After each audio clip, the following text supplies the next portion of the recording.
হাসিনা কছিল এ দেশ আমার বাপের, এ দেশ আমার, এ দেশ আমার বাপের, এ দেশ আমার। 41 সালের আগে হামাক নামাইকে আল্লাহ কয় 5 তলা তুটা 1.5 লাখ টাকার খাট 12,000 টাকার কম্বল ওড়ে তামানে গাওয়ার দিয়ে কয় আমার বাড়ি আমার ঘর আমার নামাইকে। 9টার সময় এই কথা কয়ে বেটা ঘুমায় গেছে। 3টার সময় একটা ভূমিকম্প, ভূমিকম্প বোঝেন না, বিল্ডিং খালি লড়ে উঠছে, ওই এত ফোর্সে নামছে। 9টার সময় কি করছে ওটার মনে নেই, এত ফোর্সে নামছে কম্বলের মধ্যে লঙ্গি খুলে আছে, ওটাও আর পরার টাইম পায়নি। আল্লাহ কয় আল্লাহ নামাইলা তাই বলে ন্যাংটা করে নামালা। হাসিনা 41 সাল লাগলো না, 24 সালে আল্লাহ তোমাকে ন্যাংটা করে নামায় দিল। জোরে কোন কথা ঠিক কি না? ক্ষমতার মালিক কে? সম্রাট শাহজাহান যদি আল্লাহর কাছে ফকির ফকির বলে কাঁদতে পারে, তুমি হাসিনা কি হইছ? ক্ষমতার মালিক কেউ না, ক্ষমতার মালিক অহু আলা কুল্লি শাইইন কদির, প্রত্যেকটা বিষয়ের হয়ে একমাত্র ক্ষমতাকার। আরো জোরে বলেন ক্ষমতাকার। একটু মনোযোগ দেন। রাখাল যাইতে যাইতে সামনে কাতারে, জোরে বলেন কোন কাতারে? মেহরাব বরাবর সামনে কাতারে রাখাল দাঁড়ায়। ফজরের 2 রাকাত সুন্নত, ফজরের 2 রাকাত ফরজের আগে, ফজরের 2 রাকাত সুন্নতের গুরুত্ব কিন্তু সবচাইতে বেশি। যত সুন্নত 12 রাকাত সুন্নত আপনাকে পড়াই লাগবে। কয় রাকাত? 12 রাকাত সুন্নত হলো সুন্নতে মুআক্কাদ, আপনাকে পড়তেই হবে। তার মধ্যে হচ্ছে মাগরিবের পরে 2 রাকাত, মাগরিবের পরে 2 রাকাত, এশার পরে 2 রাকাত, জোহরের আগে 4 রাকাত, জোহরের পরে 2 রাকাত, মানে 6 রাকাত সুন্নত খালি জোহরের মধ্যে আছে। আর এই 4 ওয়াক্ত মিলে আছে 6 রাকাত। আসরের কোনো সুন্নত নাই, আছে যেটা সামনে না পড়লে কোনো পাপ নাই। কিন্তু এই 12 রাকাত, তাহলে কয় রাকাত হলো? আমি আর একবার বলি, মাগরিবের পরে 2 রাকাত, এশার পরে 2 রাকাত, ফজরের আগে 2 রাকাত, জোহরের আগে 4 রাকাত, জোহরের পরে 2 রাকাত, এই সর্বসাকল্যে 12 রাকাত সুন্নাত। তার মধ্যে রাসূল বলেছেন ফজরের 2 রাকাতের সুন্নতের গুরুত্ব সবচাইতে বেশি। রাখাল 2 রাকাত সুন্নত নামাজ পড়ে চুপটি করে বসে আছে, মনের মধ্যে বড় আশা, আজকে প্রাণ ভরে হযরত ওমর দেখমু রে। সারা জীবনের সাধনা। রাখাল যেখানে বসে আছে, একজন সাহাবী মসজিদের মধ্যে ঢুকে দেখে জায়গা দখল। যে সাহাবী মসজিদের মধ্যে ঢুকে দেখে জায়গা দখল, ওই সাহাবীর নাম হলো ওসমান গনি। ধরে বলে নাম কি? ওসমান গনি। কয় কে রে? আমার জায়গা, এটা কে বসে আছে রে? এখন আপনারা বলেন তো ভাই, একমাত্র ইমামের জায়গা ছাড়া মসজিদে কারোর জায়গা নির্দিষ্ট আছে? কিন্তু ওসমান গনি কেন বলতেছে যে আমার জায়গা কে বসে আছে? এটা বলার পিছনে কারণ হলো রাসূলের হাদিস। আল্লাহ রাসূল বলতেছেন, খুব মনোযোগ দিয়ে শুনবেন, আমি যতদিন ইমামতি করব, আমি বরাবর যিনি পিছনে থাকবে তার নাম হলো আবু বকর। তার নাম কি? আবু বকর যখন ইমামতি করবে, আবু বকর বরাবর যিনি পিছনে দাঁড়াবে তার নাম হলো উমর। উমর যতদিন ইমামতি করবে, উমর বরাবর পিছনে যিনি দাঁড়াবে তার নাম হলো ওসমান। ওসমান যতদিন ইমামতি করবে, ওসমান বরাবর পিছনে যিনি থাকবে তার নাম হলো হযরত আলী। হযরত আলী যখন ইমামতি করবে, আলী বরাবর পিছনে। এ কথা বলে রাসূল কারো আর নাম কয় না। সাহাবীরা বললেন, হুজুর তাহলে হযরত আলী যখন ইমামতি করবে, আলী বরাবর পিছনে কে দাঁড়াবে? রাসূল বললেন, মা ইয়ানতিকু আনিল হাওয়া ইন হুয়া ইল্লা ওয়াহয়ু ইউহা, আমি নবী ততক্ষণ পর্যন্ত বলতে পারি না যতক্ষণ আল্লাহ আমাকে না বলায়। এ আলী পর্যন্তই হলো খোলাফায়ে রাশেদিন। এ আলী পর্যন্ত কি? খোলাফায়ে রাশেদিন। তাহলে হযরত উমর যখন ইমামতি করবে, উমর বরাবর কে দাঁড়াবে? সবাই কন না কেন কে দাঁড়াবে? কিন্তু যাকে জায়গা দখল। নবী বলেছেন আল হায়াউন ওসমান, ওসমানের শরমও বেশি নরমও বেশি। ওসমান দেখতেছি একটা ভাই যখন বসে আছে, বসার সাইজও ভালো, বসার সাইজ মসজিদে কিন্তু বসার সাইজ 2-1টা দেখবেন বেয়া সাইজ, 2-1টা বেয়া সাইজের লোক বসে না, বসে টুকটাক ধরে বসে। কে রে নামাজের শুরুতে বসত তো টোপন ধরে দেখি দেখি লেটা ফেলা বসছে না, ইঙ্গা হাঁটু ধরে বসছে, তখন ধরবি।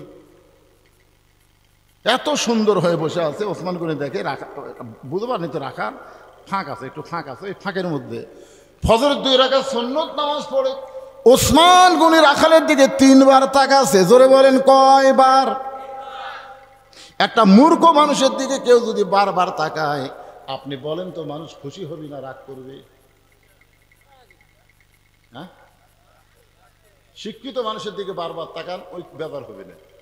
কিন্তু একটা অটো ভ্যানালার দিকে যদি 3 বার তাকান, হুজুর কি গাড়ি লিয়া তোলেন তো খুব মশান হতো নাকি? হযরত ওসমান গনি রাখালের দিকে 3 বার তাকাইছে। রাখাল ছিল, এই মিয়া বারবার আমার দিকে তাকাও কেন মিয়া? ওসমান গনি চোখের পানি বের করে বলছে, ভাইজান আমি কোনোদিন আপনাকে সামনে কাতারে দেখি নাই, আজকে প্রথম দেখতেছি, এ কারণে বারবার একটু তাকাই। বলে আমি সামনে কাতারে কেন আসবো? আমি বারান্দাত নামাজ পড়ি, আমি হলাম একজন রাখাল। যেই বলেছে আমি একজন রাখাল, ওসমান গনি মুচকি মুচকি হাসতেছে। মুচকি মুচকি হাসার কারণ হলো রাখাল যারা হবে তাদের ভাষা নরম না, তাদের ভাষা গরম হওয়া লাগবে। আপনি যদি গরু ছাগল মাঠে নিয়ে যান, আপনার গরু যদি মানুষের আবাদের দিকে যায়, আর আপনি যদি বলেন বাবা গরু, বাবা গরু ওইদিকে যাস না বাবা, ওইদিকে আলুর ক্ষেত আছে বাবা, এরকম বাবা শোনা করে গরু শুনবে। আর যদি বলে এই গরু, আর এক ধাপ যদি সামনে দেয়, গরু কিন্তু মানুষের চাইতে শোনে ভালো। গরু ঘাড় কাটতে দেখে, ওরে বাবা রাখাল হওয়ার লাঠি ঝাঁকাচ্ছে রে। এর খবর কি? আমার এলাকার মৌলানাকে কইছে, হুজুর একটু আমাদের প্রধানমন্ত্রীর নামে দোয়া করবেন। আওয়ামী লীগের একজন নেতা বলছে দোয়া করবেন। ওই ভয়ের ঠেলায় দোয়া করছে, রব্বানা আতিনা ফিদ দুনিয়া হাসিনা ওয়া ফিল আখিরাতি হাসিনা। আপনারা বলেন হাসিনা না হাসানা? কিন্তু ভয় যে এই জন্য হাসিনা মেরে দিচ্ছে।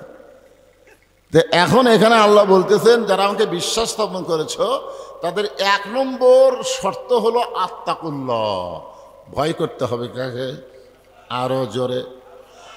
আল্লাহর ভয় কেমনে কেমনে আল্লাহর ভয় করা যায়, এইটা বোঝানোর জন্য বলতেছি।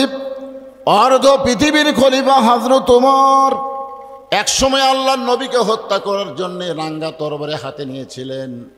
যখন রাস্তার মধ্যে জানতে পারলেন যে তোমার বোন আর বোন ভগ্নিপতি ঈমান গ্রহণ করছে, তুমি যাকে হত্যা করবা তার দলে ভর্তি হয়ে গেছে, সঙ্গে সঙ্গে হযরত ওমর নবীর দরবারে না গিয়ে ওই বোন ভগ্নিপতির বাড়ির দরজায় গেলেন।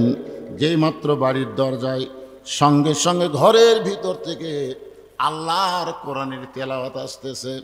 ইন্নামাল মুমিনুনা আল্লাযীনা ইযা যুকিরাল্লাহু ওয়াজিলাত কুলুবুহুম ওয়া ইযা তুলিয়াত আলাইহিম আয়াতুহু জাদাতুহুম ঈমানাও ওয়া আলা রাব্বিহিম ইয়াতাওয়াক্কালুন। আল্লাহ বলতেছেন যে ইজা যুকিরাল্লাহ ওয়াজিলাত কুলুবুহুম, জিকিরের কারণে। জিকিরটা কি? এই কোরআনটাই কিন্তু একটা জিকির।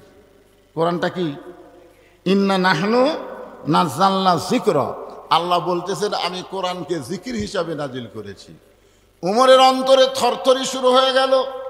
তারপরেও রাগ করেছে। বাপ দাদার ধর্ম ত্যাগ করার কারণে দরজা খুলে বোন ভগ্নিপতিকে একসময় মার শুরু করে দিলেন। মারতে মারতে একসময় বোনের গায়ে রক্ত দেখে বললেন, বোন তুই কি যেন পড়তেছিলি, ওইটা একটু আমারে দে তো। সঙ্গে সঙ্গে বোন সাহস করে বললেন, লা ইয়ামুসসুহু ইল্লাল মুতাহহারুন, আমি যেইটা পড়তেছিলাম ওইটা ধরতে গেলে নিজের শরীরকে পবিত্র করা লাগবে। দেখছেন, পিটন খাওয়ার পরেও সাহস কম না বেশি? কার ভয়? আমি যেটা পড়তেছিলাম ওইটা ধরবার গেলে আপনাকে পবিত্র হওয়া লাগবে। অপবিত্র কোনো লোক আল্লাহর কোরআন স্পর্শ করতে পারবে না। ধরে কোন কথা ঠিক কি না? সঙ্গে সঙ্গে হযরত ওমর নরম হয়ে গেলেন, নবীর দরবারে গেলেন, তরবারি নবীর কদমে জমা দিয়া নবীর হাতে কলেমা পড়ে মুসলমান হয়ে গেলেন। আর মুসলমান হওয়ার সঙ্গে সঙ্গে এই কোরআনকে বুকের মধ্যে ধারণ করলেন। এই কোরআনকে বুকের মধ্যে ধারণ করার কারণে এক সময় আল্লাহ তাআলা হযরত উমরকে অর্ধ পৃথিবীর খলিফা বানায় দিলে। বাংলাদেশের মতন ৯৬টা, কয়টা? বাংলাদেশের মতন ৯৬টার দেশের খলিফা হচ্ছেন হযরত উমর, যাকে ইসলামের ইতিহাস বলে অর্ধ জাহানের খলিফা। সে অর্ধ জাহানের খলিফা হযরত উমর একদিন মসজিদের মেম্বরে বসে, আত্তাকুল্লাহর উপর কথা হচ্ছে, মসজিদের মেম্বরে বসে নিজের গালে নিজে চড় মারতেছেন, নিজের গালে ডান হাত দিয়ে ডান গালে, বাম হাত দিয়ে বাম গালে চড় মারতেছেন। নিজের গালে যখন নিজে চড় মারতেছেন, এমন সময় ওসমান গনি মসজিদের মধ্যে ঢুকে বলতেছে, আমির আল মুমিনিন, আপনি কি পাগল হয়ে গেলেন? নিজের গালে নিজে চড় মারেন। কারণ ওমর ফারুক বলে, ওসমান, আমার এই মেম্বরে বসে অতীতের কথা বারবার মনে হয়ে যাচ্ছে, অতীতের কথা। তো ওসমান গনি বলে, আপনার আবার অতীত কি? বলে, আমার অতীত হলো আমি খালার বাড়িতে রাখালি করতাম। আমি খালার বাড়িতে কি করতাম? রাখালি করতাম। আমার কাজ হচ্ছে ছাগল চড়ানো। আমি ছাগল চড়ায় বিকালবেলা যখন বাড়িতে আসতাম, আমার খালা ছাগলের পাল গুনা দেখে ২-৪টা কম পড়ে গেছে। তখন আমার কান ধরে বলতো, ওমর, কয়টা ছাগল নিয়ে গেলে আর কয়টা ফেরত আনলে? আমি ছাগল গুনা দিকে ৩-৪টা কম। আমি আবার দৌড় দিতাম। এক দৌড়ে গিয়ে পাহাড়ি এলাকা থেকে ছাগলগুলো খুঁজা খুঁজা এনে খালারে যখন জমা দিতাম, খালা আমার মাথার চুল এভাবে মুড়তে ধরে বলতো, ওমর, যেই ভুল আজকে করেছো, এই ভুল যদি আগামীকাল করো, তোমার রাখালির চাকরি ক্যান্সেল করে দেব। আমি সঙ্গে সঙ্গে খালার পা ধরে বলতাম, খালা, আমার রাখালির চাকরি যদি আপনি ক্যান্সেল করে দেন, তাহলে আমি থাকবো কোথায়, খাবো কি? আমি কোথায় থাকবো খালা? আমাকে কে খাবার দেবে? একদিন যে উমর রাখালের চাকরি রক্ষা করার জন্য খালার পা ধরে কেঁদেছে, আজকে সেই উমরকে আল্লাহ অর্ধ পৃথিবীর খলিফা বানাইছে। এটা উমরের যোগ্যতায় নয়, এটা কেবলমাত্র আল্লাহর কোরআনের ওসিলায়। এখন আপনারা বলেন, আল্লাহর কোরআনের পাওয়ার আছে না নাই? অন্তর থেকে বলা লাগবে, আছে না নাই? কিন্তু আমাদের বাংলাদেশে আছে। আমাদের বাংলাদেশে তারা কোরআন পড়ে, কোরআনের ওয়াজ করে, কোরআনের আন্দোলন করে, তাদের উপরে জনগণ খেপা যায়। জোরে কোন কথা ঠিক কিনা? চিন্তা করছেন? আল্লাহ বলতেছেন, আত্তাকুল্লাহ হাক্কা তুকাতিহি ওয়ালা তামুতুন্না ইল্লা ওয়া আনতুম মুসলিমুন। একজন কোরআনওয়ালাকে আল্লাহ কতটুকু খোদা ভীতি বান্দা বানায়, এটা নিজের চোখে দেখার জন্য হযরত ওমর ছদ্মবেশে মদিনার অলি গলি ঘুরতেছে। ছদ্মবেশ নিয়ে অর্ধ পৃথিবীর খলিফা ছদ্মবেশে মদিনার অলি গলি ঘুরতে গিয়ে দেখতে পাই, দুই পাহাড়ের মাঝখানে একটা বিস্তীর্ণ মরুভূমি।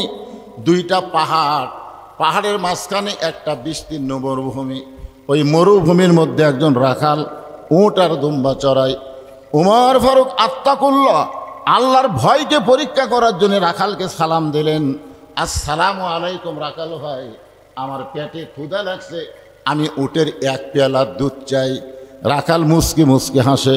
ওমর ফারুক বলে, রাখাল, আমার পেটে বড় ক্ষুধা লাগছে, তৃষ্ণা লাগছে, তোমার কাছে উটের এক পেয়ালা দুধ চেলাম, তোমাকে সালাম দিলাম, তুমি কোনো উত্তর না দিয়ে মুসকি মুসকি হাসতেছো, কারণ কি? রাখাল বলে, পথিক, আমি তোমার চিনি না, জানি না, তুমি আমার সালাম দিলি, সালামের উত্তর দিব এমন মনে করো না। তুমি দুধ চাইলি, আমি তোমাকে দুধ দিব, এটাও তুমি মনে করতে পারো না। ওমর ফারুক বললেন, তাহলে আমাকে দুধ কখন দিবা? ওমর ফারুক বললেন, আগে তোমার পরিচয় দাও। আগে তোমার কি দাও? পরিচয় দাও। ওমর ফারুক চিন্তায় পড়ে গেলেন যে আমি অর্ধ জাহানের খলিফা, আমি ছদ্মবেশ ধারণ করছি, এখন যদি আমার আসল পরিচয় দেই তাহলে তো গুমুর ফাঁস হয়ে যায়, আত্তাকুল্লাহ তো দেখা যায় না। ওমর ফারুক চিন্তায় পড়ে গেলেন, আমি কি পরিচয় দেব? এমন সময় আল্লাহর কোরআন বলে, ওমর, রাখাল যখন তোমার পরিচয় চাইছে, তুমি আসল পরিচয় দাও। তোমার আসল পরিচয় হলো মিল্লাতা আবিকুম ইব্রাহিম ওয়া সাম্মাকুমুল মুসলিমিন। আল্লাহর কোরআন তেলাওয়াত শুনলে ঈমান বাড়ে না কমে? তো ইমান বাড়ার লক্ষণ কি জানেন? আল্লাহু আকবার। আপনি যদি সারা জীবন সুবহানাল্লাহ সুবহানাল্লাহ আলহামদুলিল্লাহ আলহামদুলিল্লাহ কোন, শয়তান আপনার কাছেই বসে থাকবে, শয়তান আপনার কাছেই বসে থাকবে। কিন্তু আল্লাহু আকবার যদি কোন, যত জোরে কবেন তত দূরে শয়তান পালায় যাবে। রাসূল বলতে যে শয়তান পলানোর সময় আর পিছন দিক দিয়ে বাতাস বার হবে, বাতাস। শয়তানের পিছন দিক দিয়ে বাতাস বার করার তাকবীরের নাম কি? লিল্লাহে তাকবীর। জনগণ যান বুঝবার পারে যে ছেলেরা মাহফিল করছে, বক্তা খালি একলা একলা ওয়াজ করতেছে না, বক্তার সামনে অনেক আল্লাহর বান্দা আছে, এটা বুঝান লাগবে না? কি তাকবীর দিলে এই সাউন্ড খালি এখানে থাকে না, মাইকের মাধ্যমে অনেক দূর চলে যায়, অনেক দূর। তাকবীরের এমনি পাওয়ার আছে, তাকবীরের পাওয়ার কিন্তু এমনি আছে। এই জন্য কোরআনে আয়াত শুনলে জোরে না পারলেও আস্তে হলে আল্লাহু আকবার বলবেন, তাহলে হক আদায় হবে। আমার কথা কি বুঝতে পারলেন? ওমর ফারুক, আল্লাহর কোরআন বলতেছে, ওমর রাখাল যখন তোমার পরিচয় চাইছে, আসল পরিচয় দাও। তোমার আসল পরিচয় হলো মিল্লাত আবিকুম ইব্রাহিম ওয়া সাম্মাকুমুল মুসলিমিন। তোমার জাতির পিতা ইব্রাহিম তোমার নাম রেখেছে মুসলমান। আমরা যারা এখানে বসে আছি, আমি যদি বলি আমাদের পরিচয় কি, আপনারা কি বলবেন? তালুকদার, জমিদার, মণ্ডল, কি বলবেন? এরা কোরআনের মিল করে বলেন। আমি যেই বলবো আমাদের পরিচয় কি, সকলেই বলবেন মুসলমান। আমাদের পরিচয় কি? আমাদের জাতির পিতার নাম কি? যাই বলবি না, যাই বলবি না, ওই যা বিপদত পড়ি ভাই, অক বাঁচান খুবই কঠিন রে। একের জবান খুলে বলবেন আমাদের জাতির পিতার নাম কি, আমাদের পরিচয় কি? মিল্লাতা আবিকুম, মিল্লাত মানে জাতি, আবিকুম মানে তোমাদের বাপ ইব্রাহিম। এটা কি আমার কথা? এর কোরআনে ডাইরেক্ট আল্লাহ বলে দিচ্ছেন। ওমর ফারুক বললেন, রাখাল আমার পরিচয় যখন জানতে চাও, আমার পরিচয় হলো আমি একজন মুসলমান। রাখাল মুসকে মুসকে হাসি আর বলে, আসল না নকল? এখনই তো বিপদ। আমরা যে মুসলমান মুসলমান বললাম, এখন যদি বলি আমরা আসল মুসলমান না নকল? আসল মুসলমান তারা যারা এশার নামাজ পড়ে এই মাহফিলে বসে ওয়াজ শুনতেছে, আর ভেজাল মুসলমান হলো তারা যারা এখনো মাগরিব এশা পড়েনি। বিশেষ করে যেই ছেলেরা আজকের এই মাহফিল করতেছে তাদের মধ্যেও হয়তো দুই একজন মাগরিব এশা পড়েনি। আগামীকাল কবে বলছিস কেন আমরা ওয়াজ করছি রে, চিনিস? আল্লাহকে বলছিস কেন, সাইদি কেন ওয়াজ করিস? নামাজ যদি না পড়িস এক পয়সা ওয়াজের দাম নাই। জোরে কোন কথা ঠিক কি না? সারা জীবনের ওয়াজ যদি এক পাল্লায় দেওয়া হয়, আর শুধু ফজরের নামাজ যদি এক পাল্লায় দেওয়া হয়, সারা জীবনের ওয়াজের চাইতে ফজরের নামাজের ওজন আল্লাহর কাছে বেশি হবে। জোরে কোন কথা ঠিক কি না? এখন কারা কারা মাগরিব এসা পড়েননি হাত তুলবার কমো না, হাত তুলবার বলবো না, কিন্তু তারা নিয়ত করবেন যে ফজর থেকে একটা নামাজও আমরা ছাড়ব না। এই নিয়তটা যদি খালি করতে পারেন, সঙ্গে সঙ্গে আল্লাহ বলবে সারা জীবন যত নামাজ না পড়ার পাপ হয়েছে, এই ফজর থেকে নামাজ ধরার নিয়ত করার সাথে সাথেই আমি আল্লাহ তোমাদের পাপকে মাফ করে দিলাম। কি কারণ আল্লাহ পারে কি পারে না? আল্লাহ বলেছেন লা তাকনাতু মির রাহমাতিল্লাহ ইন্নাল্লাহা ইয়াগফিরুয যুনুবা জামিয়া ইন্নাহু হুয়াল গাফুরুর রহিম। তোমরা যত বড়ই পাপী হও না কেন, যত বেশি পাপ করো না কেন, আমার দয়ার চাইতে, আমার রহমতের চাইতে তোমাদের পাপ কোনোদিন বেশি হবার পারে না। দরকার কথা ঠিক কি না? এজন্য একটা গজল আছে, রহমান রহিম নামে যত গুনাহ ঝরে, বান্দার কি সাধ্য আছে তত গুনাহ করে। রাখাল বলতে যে প্রতীক, তুমি যে মুসলমান বললে, তুমি কি আসল না নকল? উমর ফারুক বলে, রাখাল মুসলমান তো মুসলমানই, এর মধ্যে আসল নকল কি? রাখাল বলতেছে আসল মুসলমান যারা হবে, খুব খেয়াল করে শুনবেন, আসল মুসলমান যারা হবে তারা চাওয়ার ব্যাপারে, কিসের ব্যাপারে? চাওয়ার ব্যাপারে তারা সতর্ক থাকবে। আসল মুসলমান কোনোদিন আল্লাহ ছাড়া অন্য কারো কাছে চাবে। দরকার হলে আসল মুসলমান ফাঁসির মঞ্চে যাবে, কিন্তু রাষ্ট্রপতির কাছে কোনোদিন বাঁচার দরখাস্ত লিখবে না। ধরে কোন কথা ঠিক কি না? এরকম আসল মুসলমান বাংলাদেশে আপনারা দেখেননি? উকিল এসে বলতেছে, স্যার আপনি খালি রাষ্ট্রপতির কাছে একটা দরখাস্ত লেখেন, রাষ্ট্রপতি যদি আপনাকে মাফ করে তাহলে আপনার ফাঁসি কার্যকর হবে না। আসল মুসলমান মুচকি মুচকি হাসতেছে। উকিল বলে, হাসেন কেন? বলে, হাসার কারণ হলো তোমার কথা শুনে। তুমি যে আমাকে বলতেছো রাষ্ট্রপতির কাছে দরখাস্ত লিখলে রাষ্ট্রপতি আমাকে মাফ করবে। আরে আমি আমার জীবনে বাংলাদেশে 3টা রাষ্ট্রপতি ক্ষমতা থাকা অবস্থায় মরা দেখছি। ক্ষমতা থাকতেই মরিছে বঙ্গবন্ধু শেখ মুজিবুর রহমান, জিয়াউর রহমান আর জিল্লুর রহমান। যারা ক্ষমতার থাকতে নিজেই মরে যায় তাদের কাছে কোনো ইমানদার প্রাণ ভিক্ষা চায় না। জোরে কোন কথা ঠিক কি না? প্রাণ ভিক্ষা চাবে কার কাছে? আরো জোরে বলেন, কার কাছে? আল্লাহ ছাড়া অন্য কারো কাছে চাওয়া যাবে না।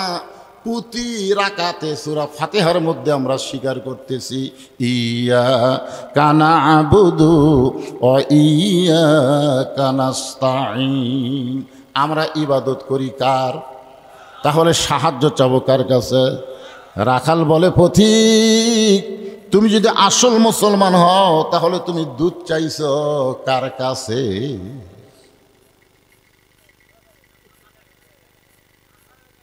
তুমি যদি আসল মুসলমান হও তাহলে তুমি দুধ চাইলে কার কাছে?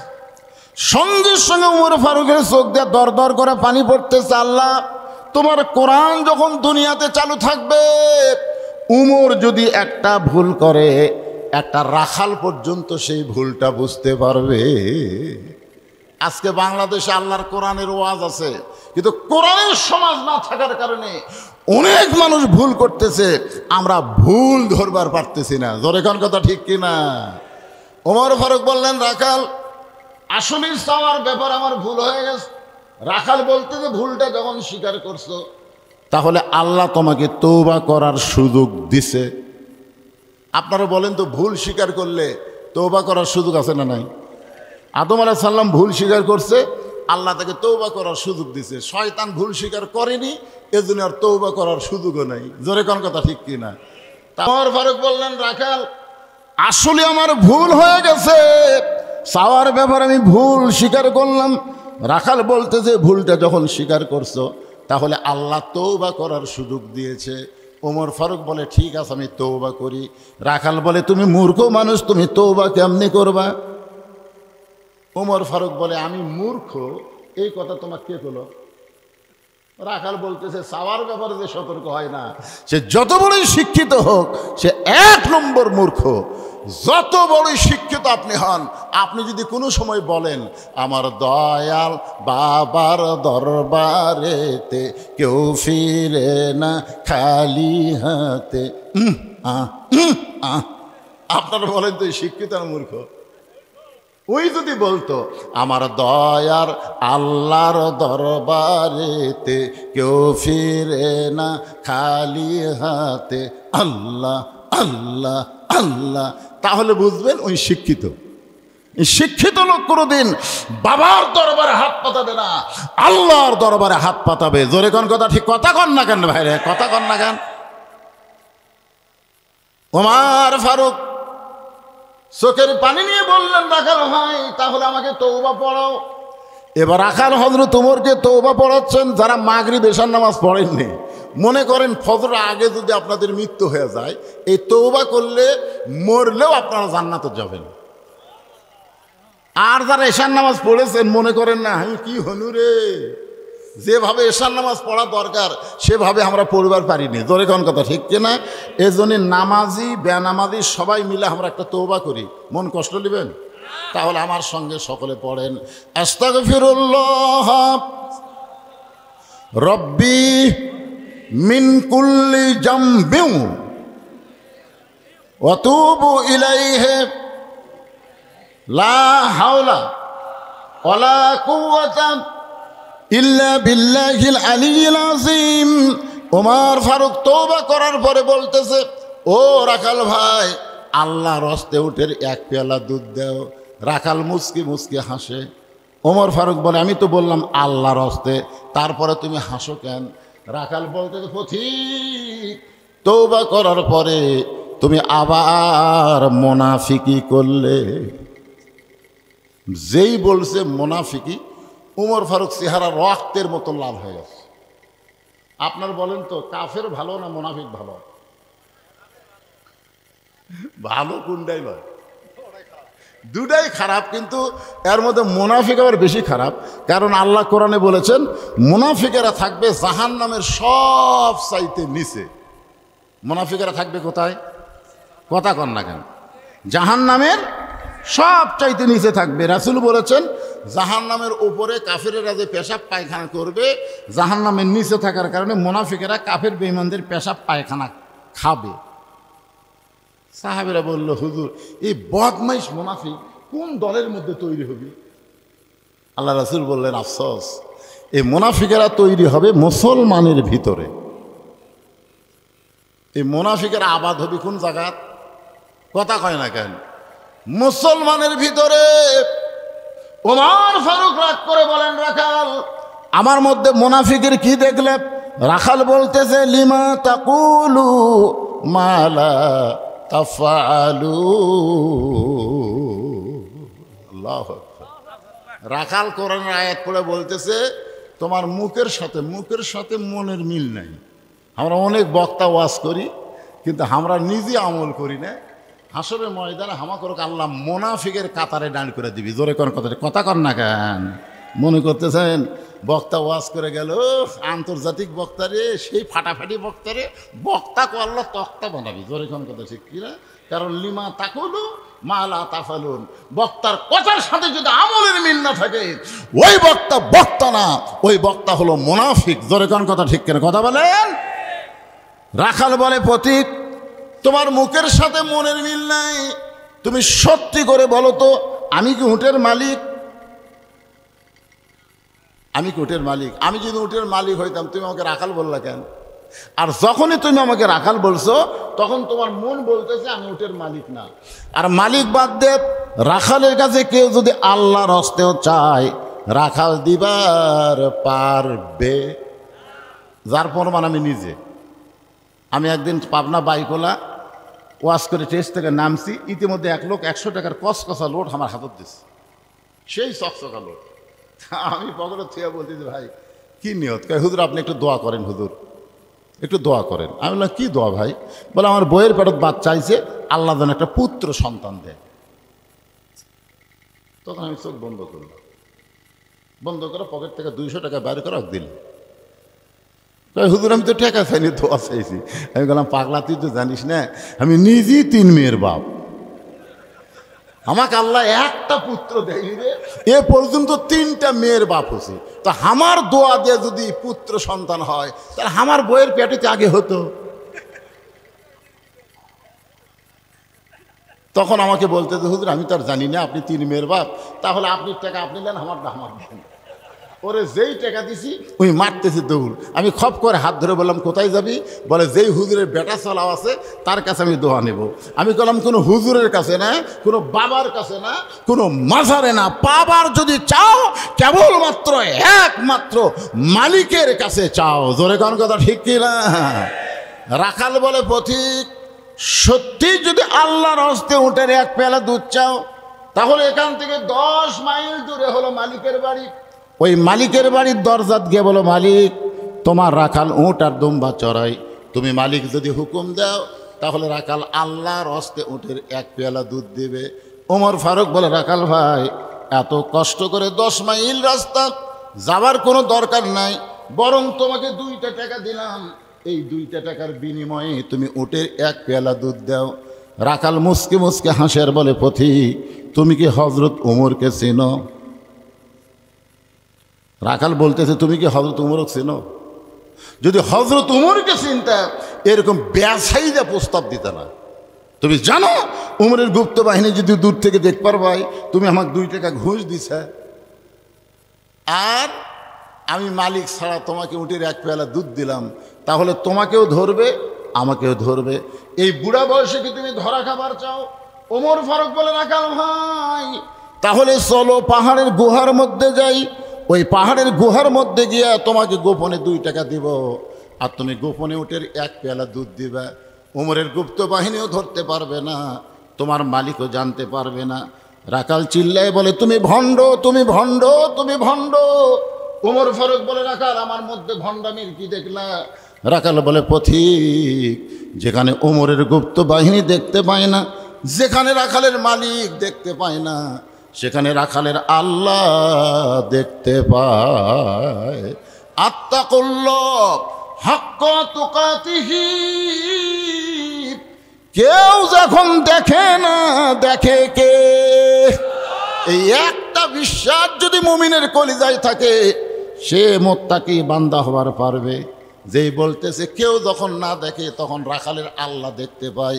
ওমর ফারুক মারছে দৌড়, এক দৌড়ে পাহাড়ের পাদদেশে গিয়া 2 রাকাত নামাজ পড়ে আল্লাহর কাছে বলতেছে, আল্লাহ তোমার কোরআন এত সুন্দর, তোমার কোরআন এত সুন্দর, তোমার কোরআন যখন দুনিয়াতে চালু থাকবে, তখন প্রত্যেকটা মুসলমান বিশ্বাস করবে কেউ না দেখলেও আল্লাহ দেখতেছে। জোরে কোন কথা ঠিক কি না? কেউ না দেখলেও কে দেখতেছে? ওমর ফারুক আল্লাহর কাছে আনন্দ নিয়ে কাঁদতেছে, আল্লাহ আমি রাখালের মধ্যে এতক্ষণ যা দেখলাম, এতক্ষণ রাখালের সঙ্গে যা আমার হলো, রাখাল আসলে আত্তাকুল্লাহ হাক্কা তুকাতিহি, প্রকৃত কোরআনওয়ালা একজন মানুষ। আল্লাহ আমি রাখালকে দেখিনি, আল্লাহ এতক্ষণ রাখালের মধ্যে তোমার কোরআন শরীফ দেখতে পাইছি। এই কথা বলে কে কাঁদতেছে? ওমর। পিছনে রাখাল এসে বলতেছে, যতই কান্দো, তুমি যতই কান্দো, উটের দুধ দেওয়া যাবে না। ওমর ফারুক বলে, রাখাল ভাই, উটের দুধের কোনো দরকার আমার নাই, আমি শুধু তোমাকে জানতে চাই, তুমি না দেখা আল্লাহকে কলিজার মধ্যে জায়গা দিয়ে আত্তাকুল্লাহ ডিগ্রি অর্জন করে আল্লাহর কোরআন অনুযায়ী চলতেছো, এর বিনিময়ে তোমার চাহিদা কি? আমরা 4 ভাই। কয় ভাই? আমরা 4 ভাই। আমার বড় ভাই প্রাইমারি হেডমাস্টার, উনি আবার আওয়ামী লীগ করে। এখন কি করে? আওয়ামী লীগ করে। আর আমার ছোট 2 ভাই 2 কলেজের প্রফেসর, এরা আবার বিএনপি করে। আর আমি হুজুর মানুষ, আমি কি দল করি সেটা তো বুঝবারই পারতেছেন। কিন্তু এই 5ই আগস্ট যখন হাসিনা পলে গেল, তখন আমার বড় ভাই দেখে আমার মাদ্রাসার মসজিদের মধ্যে ঢুকলো। আমি সিসি ক্যামেরা দেখলাম, আমার বড় ভাই কিন্তু আমাকে দেখবার পারে না, মাঝে মধ্যেই কয়, হুজুর হুজুর একটু বুঝে শোনা ওয়াজ করিস হুজুর, যে কোনো সময় ধরা পড়বি। তা আমি একদিন বললাম, ভাইজান আপনি আমাকে যে ধরার কথা বলতেছেন আমি বুঝতে পারছি, সেটা হলো পুলিশ ধরা, কিন্তু আপনিও কিন্তু ধরা পড়বেন। তখন আমি আওয়ামী লীগ করি রে, আমার ধরবি কে? আমি বললাম, আপনি আজরাইল ধরবি ভাই। তখন উরি উরি ভরি, ও আজরাইল ধরার কথা মনে নাই। তো দেখলাম 5ই আগস্টে আমার ভাই মসজিদের মধ্যে ঢুকলো। তা আমি দোতলা থেকে নেমে এসে মসজিদের দরজাত খাড়া হলাম, ভাইজান কি খবর, হঠাৎ হুজুরের মসজিদে আইছেন? তখন ভাই আমাকে বলতেছে, তওবা করা। আমি বললাম, কি তওবা? বলে, বড় ভুল করছি রে, এমন একটা দল করছি যেই দলের মেম্বার থেকে প্রধানমন্ত্রী পর্যন্ত সব করে গেছে, এই শালা দল আর আমি করবো না, তুই আমার তওবা পড়ে দে। তখন আমি বুঝলাম, ভুল স্বীকার করলে আল্লাহ তওবা করার সুযোগ দিছে। জোরে কোন কথা ঠিক কিনা? আল্লামা সাইদি হুজুর 50 বছর কোরআনের তাফসির করছে, কথা কন না করেনি? 13 বছর অপরাধে জেলখানাত, না বিনা অপরাধে? যারা বলবেন না তাদের মনে হয় সন্দেহ আছে। কেরে সাইদি হুজুর যত কথা কইছে, প্রত্যেকটা কথা 100 হয়নি, হ্যাঁ? তারপরে আপনাদের সন্দেহ হচ্ছে? বিনা দোষে তাকে 13 বছর জেলখানায় বন্দি করে রাখছে। জেলখানার ভিতরে তার চেহারা যখন টসটসে হয়ে গেল, তখন তাকে আবার হাসপাতালের চিকিৎসার নাম করে হাসপাতালে গিয়ে তাকে হত্যা করা হলো। জোরে কোন কথা ঠিক কথা বলেন? আপনারা বলেন তো, সাইদি হুজুরের চাহিদা কি? ওমর ফারুক বললেন, রাখাল এই না দেখে আল্লাহকে কলিজার মধ্যে জায়গা দিয়ে আল্লাহর কোরআন অনুযায়ী চলতেছো, এর বিনিময়ে তোমার চাহিদা কি?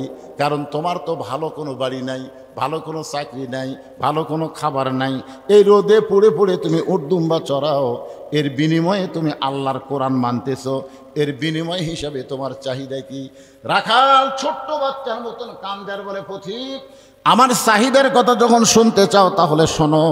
আমার চাহিদা হলো, আমার সঙ্গে সকলে পড়েন, রব্বানা, পড়েন, রব্বানা আতিনা ফিদ দুনিয়া হাসানাতাও ওয়া ফিল আখিরাতি হাসানা ওয়া কিনা আযাবান্নার। ওমর ফারুক বলে, পাগলা, আমি তোমার কাছে তোমার চাহিদার কথা শুনতে চাইলাম, আর তুমি আল্লাহর কোরআন আয়াত শোনায় দিলে। রাখাল বলে, তুমি আসলেই মূর্খ। আরে পাগল, এই আয়াত দিয়ে আমি কি বুঝালাম তুমি জানো? ওমর ফারুক চমকে উঠছে, শব্দ বেশ বুঝবার পারছে এটা উমর। তাই তুমি জানো এই আয়াত দিয়ে আমি দুটা চাহিদা, আতিনা ফিদ দুনিয়া হাসানা, দুনিয়ার সৌন্দর্য হলো মহামানব হযরত উমরকে আমি এক নজর দেখতে চাই।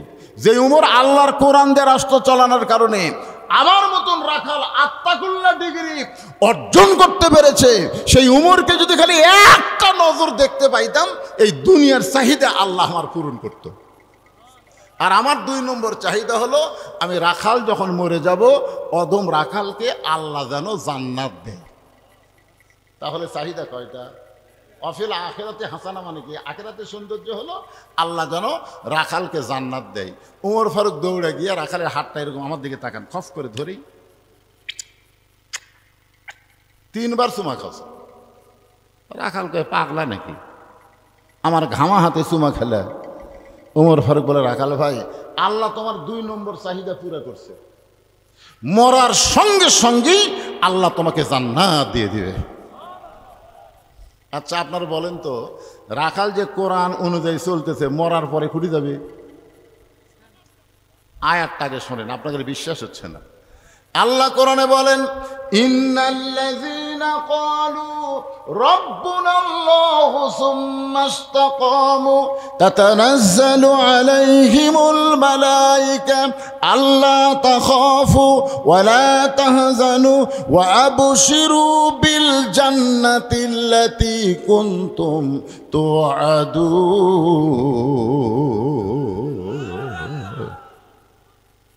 ওমর ফারুক বলতেছেন, রাখাল তোমার 2 নম্বর চাহিদা আল্লাহ পুরা করবে না, পুরা করছে, মরার সাথে সাথে আল্লাহ তোমাকে জান্নাত দিয়ে দিবে। আপনারা সুবহানাল্লাহ কন, কিন্তু রাখাল কয় না। ওমর ফারুক বলে, রাখাল মরার সাথে সাথে আল্লাহ তোমাকে জান্নাত দিবে, সুবহানাল্লাহ কও। রাখাল কয় না। ওমর ফারুক বলে, রাখাল মরার সাথে সাথে আল্লাহ তোমাকে জান্নাত দিবে, তুমি সুবহানাল্লাহ কও না কেন? রাখাল বলে, প্রতীক, মরার পরে আল্লাহ আমাকে জান্নাত দিবে, এই বাকি কথা ভালোই বলতেছো, কিন্তু হযরত উমরকে আমি এক নজর দেখতে পাবো, এই নগদ কথা বলতে তোমার কোন জাকাত বাজে? একটা হলো নগদ, একটা কি নগদ, বোঝেন না? হযরত উমরকে দেখা এটা কি, আর মরার পরে জান্নাত এটা কি? তো মরার পরে জান্নাত পাবে, বাকি কথা ভালোই বলতেছো, কিন্তু হযরত উমরকে এক নজর দেখতে পাবো, এই নগদ কথা বলতে কোন জায়গায় বাজে? উমর ফারুকের চোখ দিয়ে দর দর করে পানি পড়তেছে। আমি যে উমর, এটা রাখালকে কেমনে বলবো?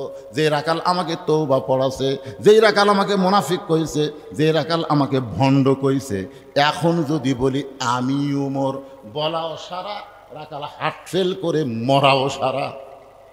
উমর ফারুক রাস্তাতে গেলে শয়তান কয়দিন যায় না? এই সবাই জোরে কোন, কয়দিন যায় না? আর সেই উমর কি পড়াছে? তওবা পড়াছে, মুনাফিক কছে, ভণ্ড কছে। এখন যদি বলে, ভাই তুমি যে উমর দেখবার চাও না, আমি সেই উমর, এই বলাও সারা রাখা, এর নাম হলো হার্ট ফেল। উমর ফারুক চিন্তায় পড়ে গেলেন, আমি যে উমর, এইটা রাখালকে কেমনে বলি? এমন সময় আল্লাহর কোরআন বলতেছে, উদু ইলা সাবিলি রাব্বিকা বিল হিকমাহ। উমর ফারুক বলে, রাখাল সত্যি যদি উমরকে তুমি দেখতে চাও, তাহলে ফজরের নামাজ তোমাকে সামনে কাতারে আদায় করা লাগবে। ফজর যদি সামনে কাতারে আদায় করো, মেহরাবের মধ্যে যেই মানুষটা দেখবা ইমামতি করতেছে, ওই মানুষটি হলেন হযরত ওমর। এখন আপনারা বলেন তো, কোন দল ক্ষমতাত গেলে ইমামতি করবার পারবে? ও কোথায় শরম লাগিচ্ছে? আর জামাতের নাম ধরার দরকার নাই। আলেম ওলামার দল যদি ক্ষমতায় যায়, আল্লাহওয়ালার দল যদি ক্ষমতায় যায়, তাহলে তারাই শুধু ইমামতি করতে পারবে। জোরে কথা কন না কেন রে ভাই, কথা কন না কেন? নেতা যদি দেখ পারছাও, মসজিদত যাও, মেহরাবের মধ্যে কে নামাজ পড়াচ্ছে আগে সেটা দেখো।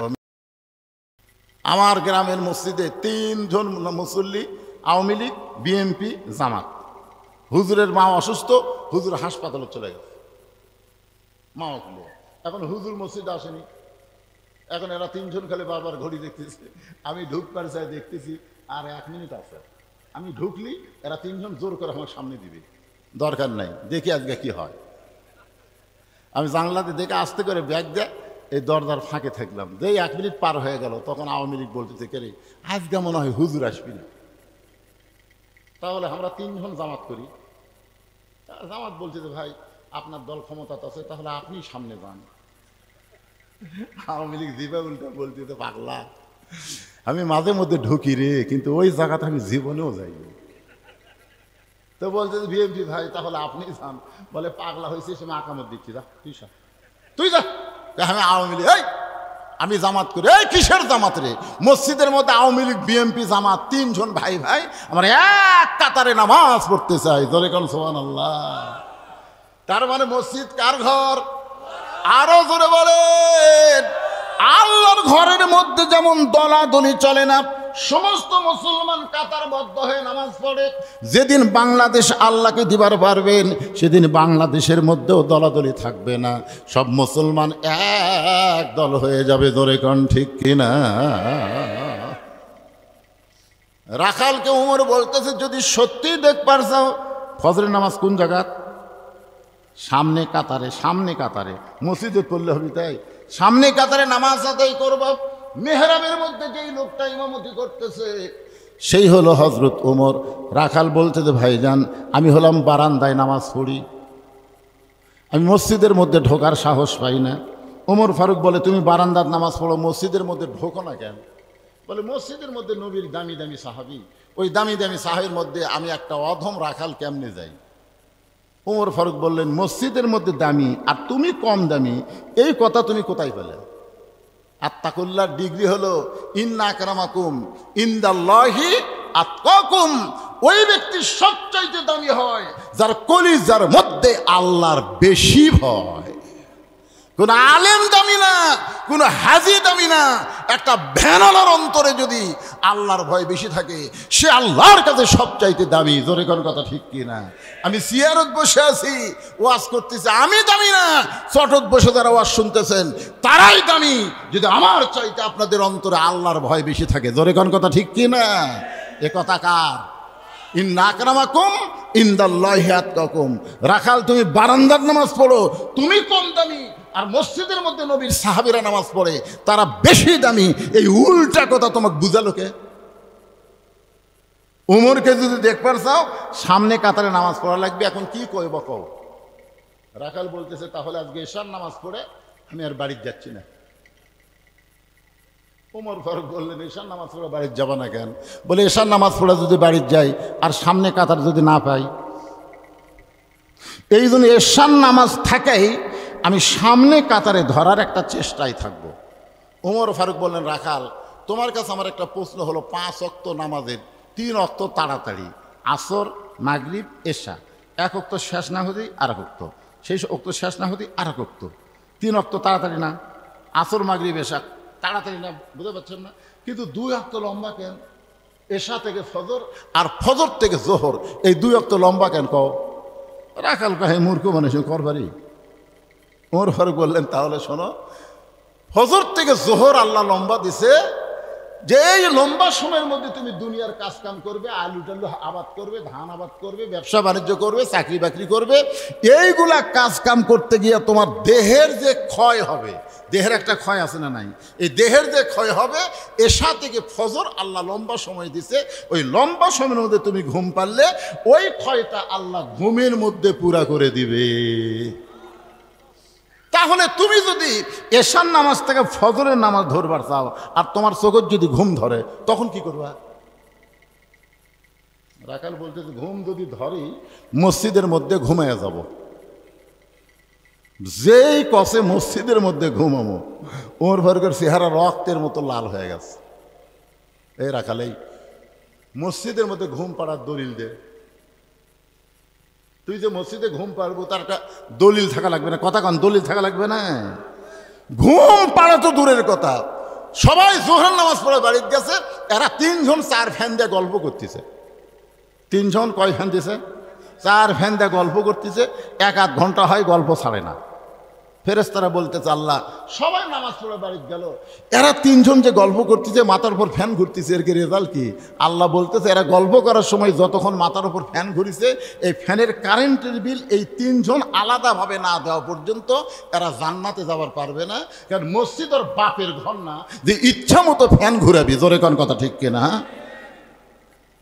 আমরা ছোটবেলায় পিএস কাঁচা পিএস খাই মসজিদে গেছি, কুনে যে ঘুতে মেরে বের করে, তোর মুখ পিএস গন্ধাই রে। আর এখন মসজিদের মধ্যে পিএস কাটা মুড়ি মাখতেছে, মানে মসজিদ তোর বাপের রান্নাঘর। কি মসজিদ তোর বাপের রান্নাঘর? মসজিদের একটা গুরুত্ব আছে না? কথা কওয়া লাগবে, গুরুত্ব আছে না নাই? রাখাল ফজরের আজানের গুরুত্ব দিও। 5 ওয়াক্ত নামাজের মধ্যে যে 5টা আজান দেওয়া হয়, সবচাইতে গুরুত্বপূর্ণ আজান হলো ফজরের আজান। সবচাইতে গুরুত্বপূর্ণ আজানের নাম কি? সবাই কন। এই যুবকেরা, মুরব্বীরা একজনও করবেন না। এই যুবকেরা ফজরের নামাজের আজানে একই শব্দ 2 বার বেশি কয়, সেই শব্দ কি? আপনারা করছেন কেন? এরা 3টা পর্যন্ত ঘুম পাড়ে, 3টা পর্যন্ত আর্জেন্টিনার খেলা দেখে। এই শালা যুবকেরা 3টা পর্যন্ত খেলা দেখে, আর ফজরের আগে যে আজান কেবল আল্লাহ কতি, ওরা ল্যাব দেয় মাথার উপর, ল্যাব মাথার উপর দেয়, পাও বের হয়, পাওটা না বুকের কাছে আনছে। আপনি বেড়া জানলা দিয়ে দেখবেন, মনে হয় ল্যাপের মধ্যে চাউলের বস্তা ঠেকাত হোসা, মাথাও নেই পাও নেই। কেরে আপনারা কি মনে করতেছেন বুড়া হলে নামাজ ধরবেন? বুড়া হলে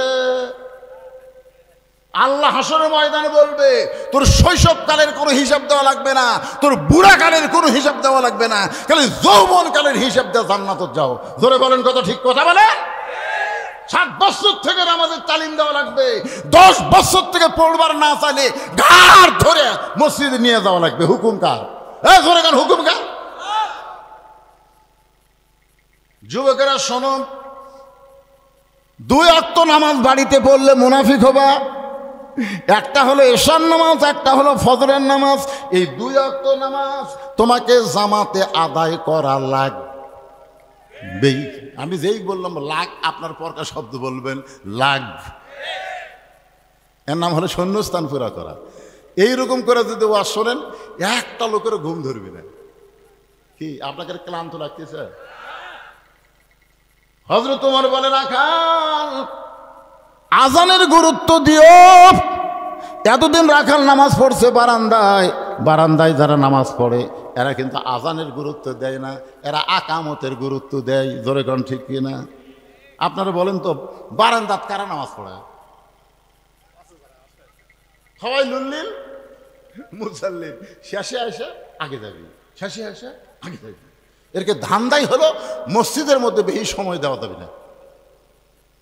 এরা আগে কাতারে যাবি না তো, আগে কাতারে নামাজ পড়ে যেই পিছন দিকে তাকাছে দেখে একজন নিয়ত করছে, তো নিয়ত করছে রে আরে ওই যে বাড়াবি, ওই যে ছটফট করে 2 রাকাত নামাজ পড়া বাড়াবি। মাগরিবের ফরজ সুন্নত 2 রাকাত আছে, ওই 2 রাকাত পড়ে দেখে এরা পড়তিস, কান ধরে তওবা করতিস, আর জীবনের সামনে কাতারে আসবো না, আরো আজকে ভুল করছি।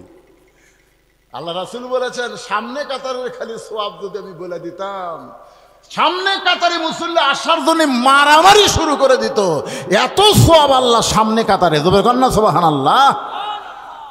রাখাল এতদিন নামাজ পড়ছে বারান্দায়, কিন্তু আজকে নামাজ পড়বে সামনে কাতারে। সামনে কাতারে নামাজ পড়তে গেলে মসজিদের মধ্যে প্রবেশ করা লাগবে, আর মসজিদের মধ্যে প্রবেশ করতে গেলে একটা দোয়া লাগে। একটা কি লাগে? এ দোয়া কি আপনারা জানেন? না না, আপনাকে কভার করছি, দেখি তো একটা, এই যে হাঁটুর মধ্যে কাল্লা দিয়ে আছো, দেখি ময়না কত মসজিদে ঢোকার দোয়া কি কো জানেন না?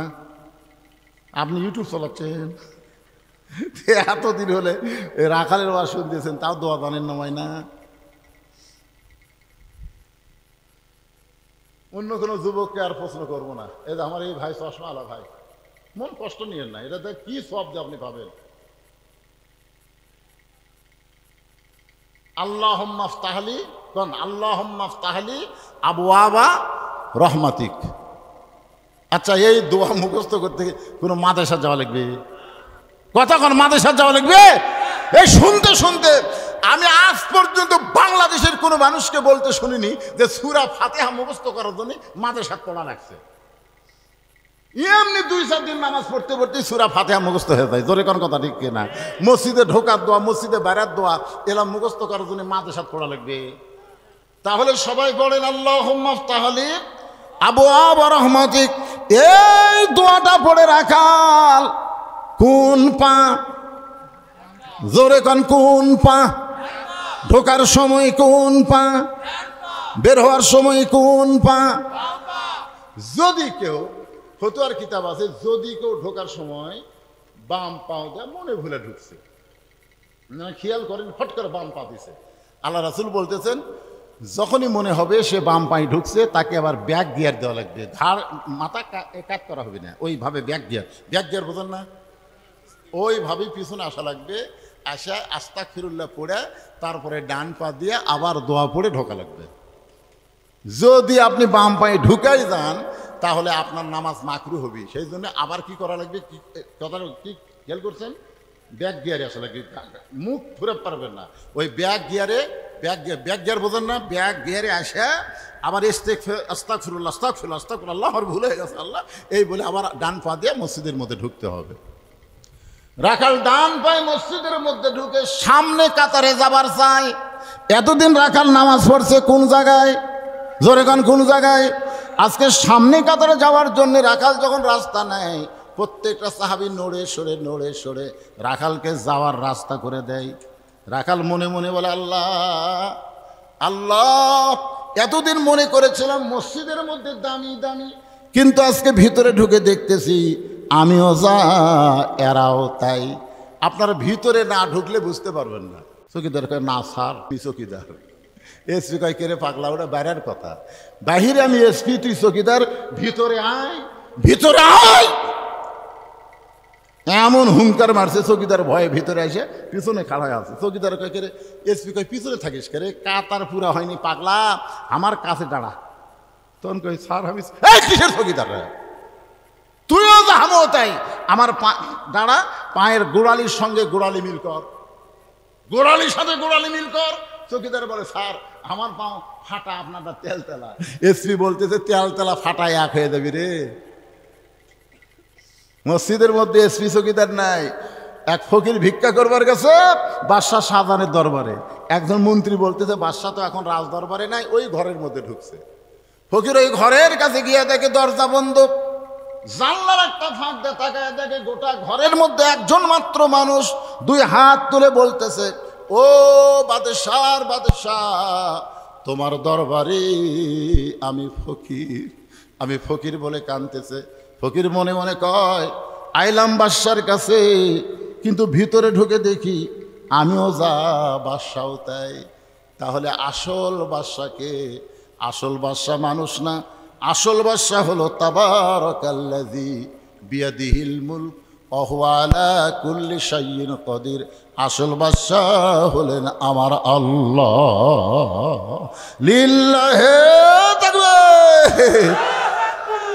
হাসিনা কছিল এই দেশ। এই জন্য আল্লাহ রাসূল বলেছেন প্রত্যেকটা অভিভাবককে আমি আল্লাহ তাআলা রাখালের দায়িত্ব দিয়ে দুনিয়াতে প্রেরণ করেছে। আল্লাহর পক্ষ থেকে বলা হয়েছে প্রত্যেকটা অভিভাবককে আল্লাহ রাখালের দায়িত্ব দিয়া, কিসের দায়িত্ব? রাখালের দায়িত্ব দিয়া দুনিয়াতে প্রেরণ করেছে। এখন হয়তো আপনারা চিন্তা করতেছেন, হুজুর আমার বাড়িতে কোনো গরু নাই, আমার বাড়িতে কোনো ছাগল নাই, তাহলে আমি কার রাখালি করব? আপনি চোখ বন্ধ করে দেখেন, আছে 42 বছরের একটা গাভী আছে, 22 বছরের একটা আইডিয়া আছে, 17 বছরের একটা বকনা আছে। 42 বছরের গাভী হলো আপনার বউ, আইডিয়া হচ্ছে আপনার বেটা, আর বকনা হচ্ছে আপনার মেয়ে।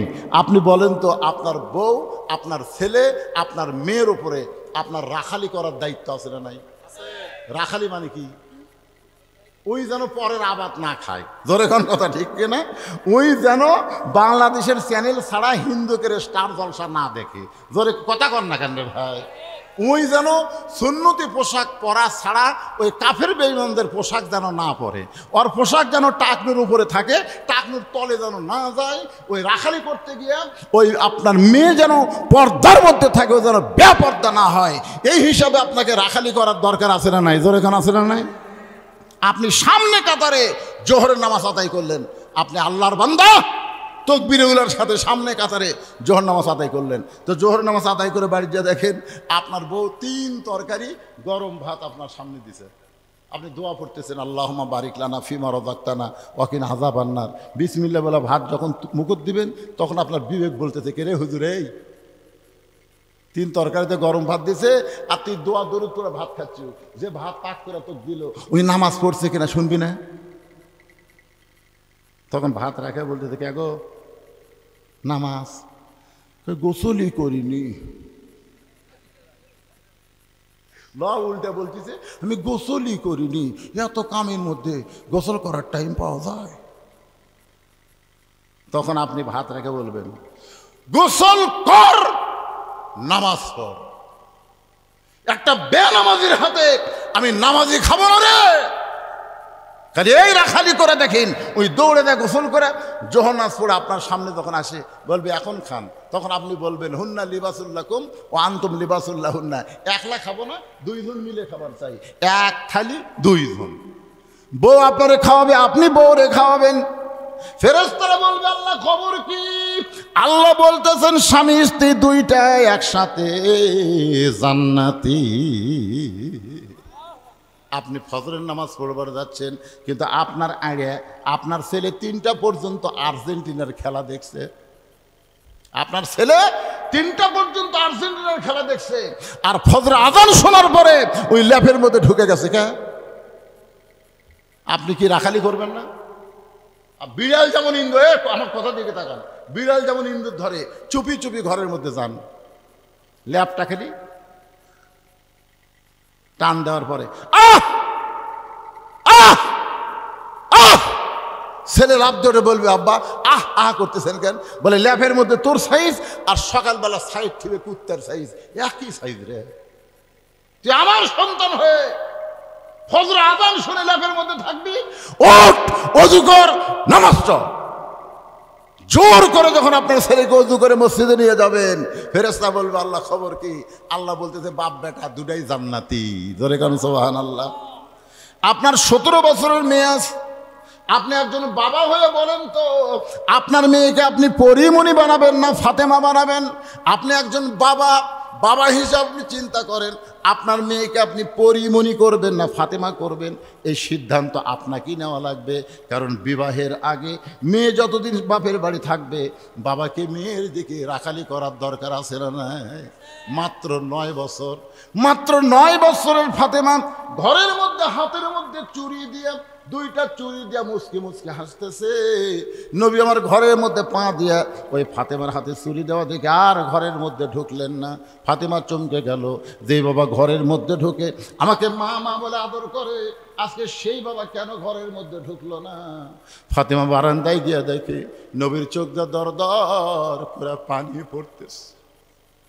ফাতেমা বলে, বাবা কি দুঃখ আপনার মনে, এমন করে কেন কাঁদেন?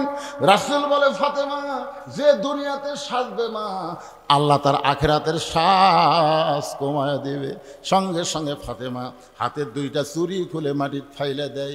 নবী দৌড়ে গিয়া ওই চুরি দুইটা কুড়ে জামার পকেটের মধ্যে ঢুকাই। ফাতেমা বলে, বাবা যেই চুরি হাতে দেওয়ার কারণে আপনি ঘরে ঢুকলেন না, সেই চুরি ফাইলা দিয়ে পকেটের মধ্যে কেন তুললেন? রাসূল বলে, ফাতেমা আয় আয়, তুই আমার কাছে আয়। ফাতেমা যেই মাত্র নবীর কাছে, নবী ফাতেমার হাতটা ধরে একটা চুমু দিয়ে বললেন, ফাতেমা, ফাতেমা, শুধু চুরি না, একদিন তোর নাকে নাকফুল পরায় দিব। ও ফাতেমা, একদিন তোমার কানের দুল পরায় দিব, একদিন তোমার গলার মালা পরায় দিব। ফাতেমা বলে, বাবা কবে কবে? আল্লাহর নবী বললেন, যেদিন তোমার বিবাহ হবে। ও ফাতেমা, মেয়েরা কেবলমাত্র এক ব্যক্তির জন্য সাজতে পারবে, সেই ব্যক্তি হলো তার স্বামী। স্বামী ছাড়া অন্য কোনো পুরুষের জন্যে মেয়েরা সাজা চলবে। শুধুমাত্র একজনকে খুশি করতে হবে, সেটা হলো তার স্বামী।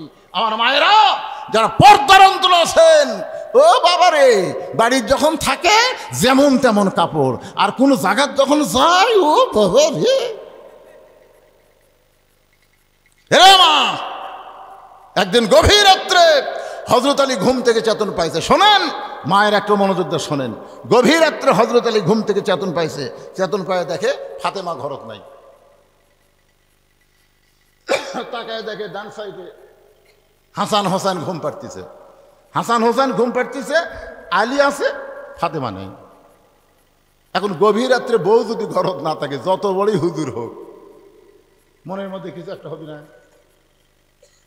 হযরত আলী হুজুর হিসাবে বড় না ছোট? আনা মাদিনাতুল ইলমে ও আলীও বাবাহা। রাসূল বলেছেন, আমার পরে এই পৃথিবীতে সবচাইতে বড় জ্ঞানী হচ্ছেন হযরত আলী, কারণ আমি হচ্ছে ইলমের শহর, আলী হচ্ছে তার দরওয়াজা। জোরে কোন সুবহানাল্লাহ। এত বড় আলেম হযরত আলী দরজার দাঁড়াইলেন। দরজার দাঁড়ায় দেখে ফাতেমা মরুভূমির মধ্যে কালো চাদর মাথায় দিয়ে খুব জোরে জোরে হাঁটতেছে। আলীর সন্দেহ হলো, ক্যারে আমরা বাপ বেটা ঘুমের মধ্যে আছি, আর একটা মা এই গভীর রাত্রে কালো চাদর মাথায় দিয়ে কোথায় যায়? নিরাপদ দূরত্ব বজায় রেখে হযরত আলী পিছনে পিছনে হাঁটতেছে। ফাতেমা একটা বারও পিছন দিকে তাকাচ্ছে না, কোনো দিকে তাকাচ্ছে না, খালি সোজা দৌড়াই। আল্লাহর নবী যেই ঘরে ঘুমায় আছে, ওই ঘরের জানলার পাশে ফাতেমা চুপটি করে দাঁড়িয়ে গেল। হযরত আলী একটু দূর থেকে তাকায় দেখে কি করে। ফাতেমা করুণ স্বরে ডাকতেছে, বাবা, আজকে যদি আমার মা খাদিজা জীবিত থাকতো, আমি আপনার কাছে আসতাম না বাবা। আমার মা নাই বলে আমি আপনার কাছে আইছি। আমার আরো অনেক মা আছে, আয়েশা আছে, সালমা আছে, ওদের কাছে বলে আমার কাম হবে না বাবা, তাই আপনার দরজায় আইছি। মেহেরবানি করে আপনি যদি একটু ঘরের দরজা খোলেন বাবা, মেহেরবানি করে যদি একটু ঘরের দরজা খোলেন। আলী দূর থেকে তাকায় দেখে কিছুক্ষণ পরে নবী ঘরের দরজা খুলে দিল। ফাতেমা যেই মাত্র ঘর দিয়া নবীর ঘরের মধ্যে ঢুকলো, আলী দৌড়ে এসে ওই জানলার কাছে কানটা লাগাইয়া দিছে। জানলার কাছে কানটা লাগাই দিয়েছে, দেখি বাপ বেটি কি গল্প করে। হয়তো আমার বিরুদ্ধে মনের মধ্যে একটা সন্দেহ হয়েছে, এই গভীর রাত্রে আইসে হয়তো আমার বিরুদ্ধে কিছু বলবে, এই শোনার জন্য কানটা জানলার কাছে লাগাই দিয়েছে। সঙ্গে সঙ্গে নবী বলতেছেন, ফাতেমা তুই একা একা কেন ঘরে ঢুকলি মা? আমার আলীকেও ঘরের মধ্যে নিয়ে আয়। আলী চুপ করছে, কে রে? আমি জানলার কাছে। এটা নবী কেমনে জানলো? নবী না, নবী খালি সামনে দেখে না, আল্লাহ নবীকে এমন যোগ্যতা দিছে, ইত্তাকু ফিরাসাতাল মুমিনিনা ফাইন্নাহু ইয়ানজুরু বিনুরিল্লাহ। জোরে কোন সুবহানাল্লাহ। ওসমান গনি রাখালকে বললেন, ভাইজান কোনোদিন আপনাকে সামনে কাতারে দেখি নাই, আজকে প্রথম দেখতেছি ভাইজান, আপনার নিয়ত কি?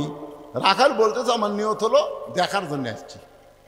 আমি বারান্দার নামাজ পড়ি, দেখা যায় না, এই জন্য আজকে সামনে কাতারে দেখার জন্য আসছি। দেখা হলেই চলে যাবো ভাই, আর কোনোদিন কষ্ট করে এই সামনে কাতারে আসবো না। বারান্দা থাকলে যে দেখা যায় না, এই জন্য আমি দেখার জন্য সামনে কাতারে যাচ্ছি, দেখা আজকে হয়ে গেলেই আমি আর আসবো না। ওসমান গনি বলতেছে আজকে তোমার দেখা হবে তার গ্যারান্টি কি?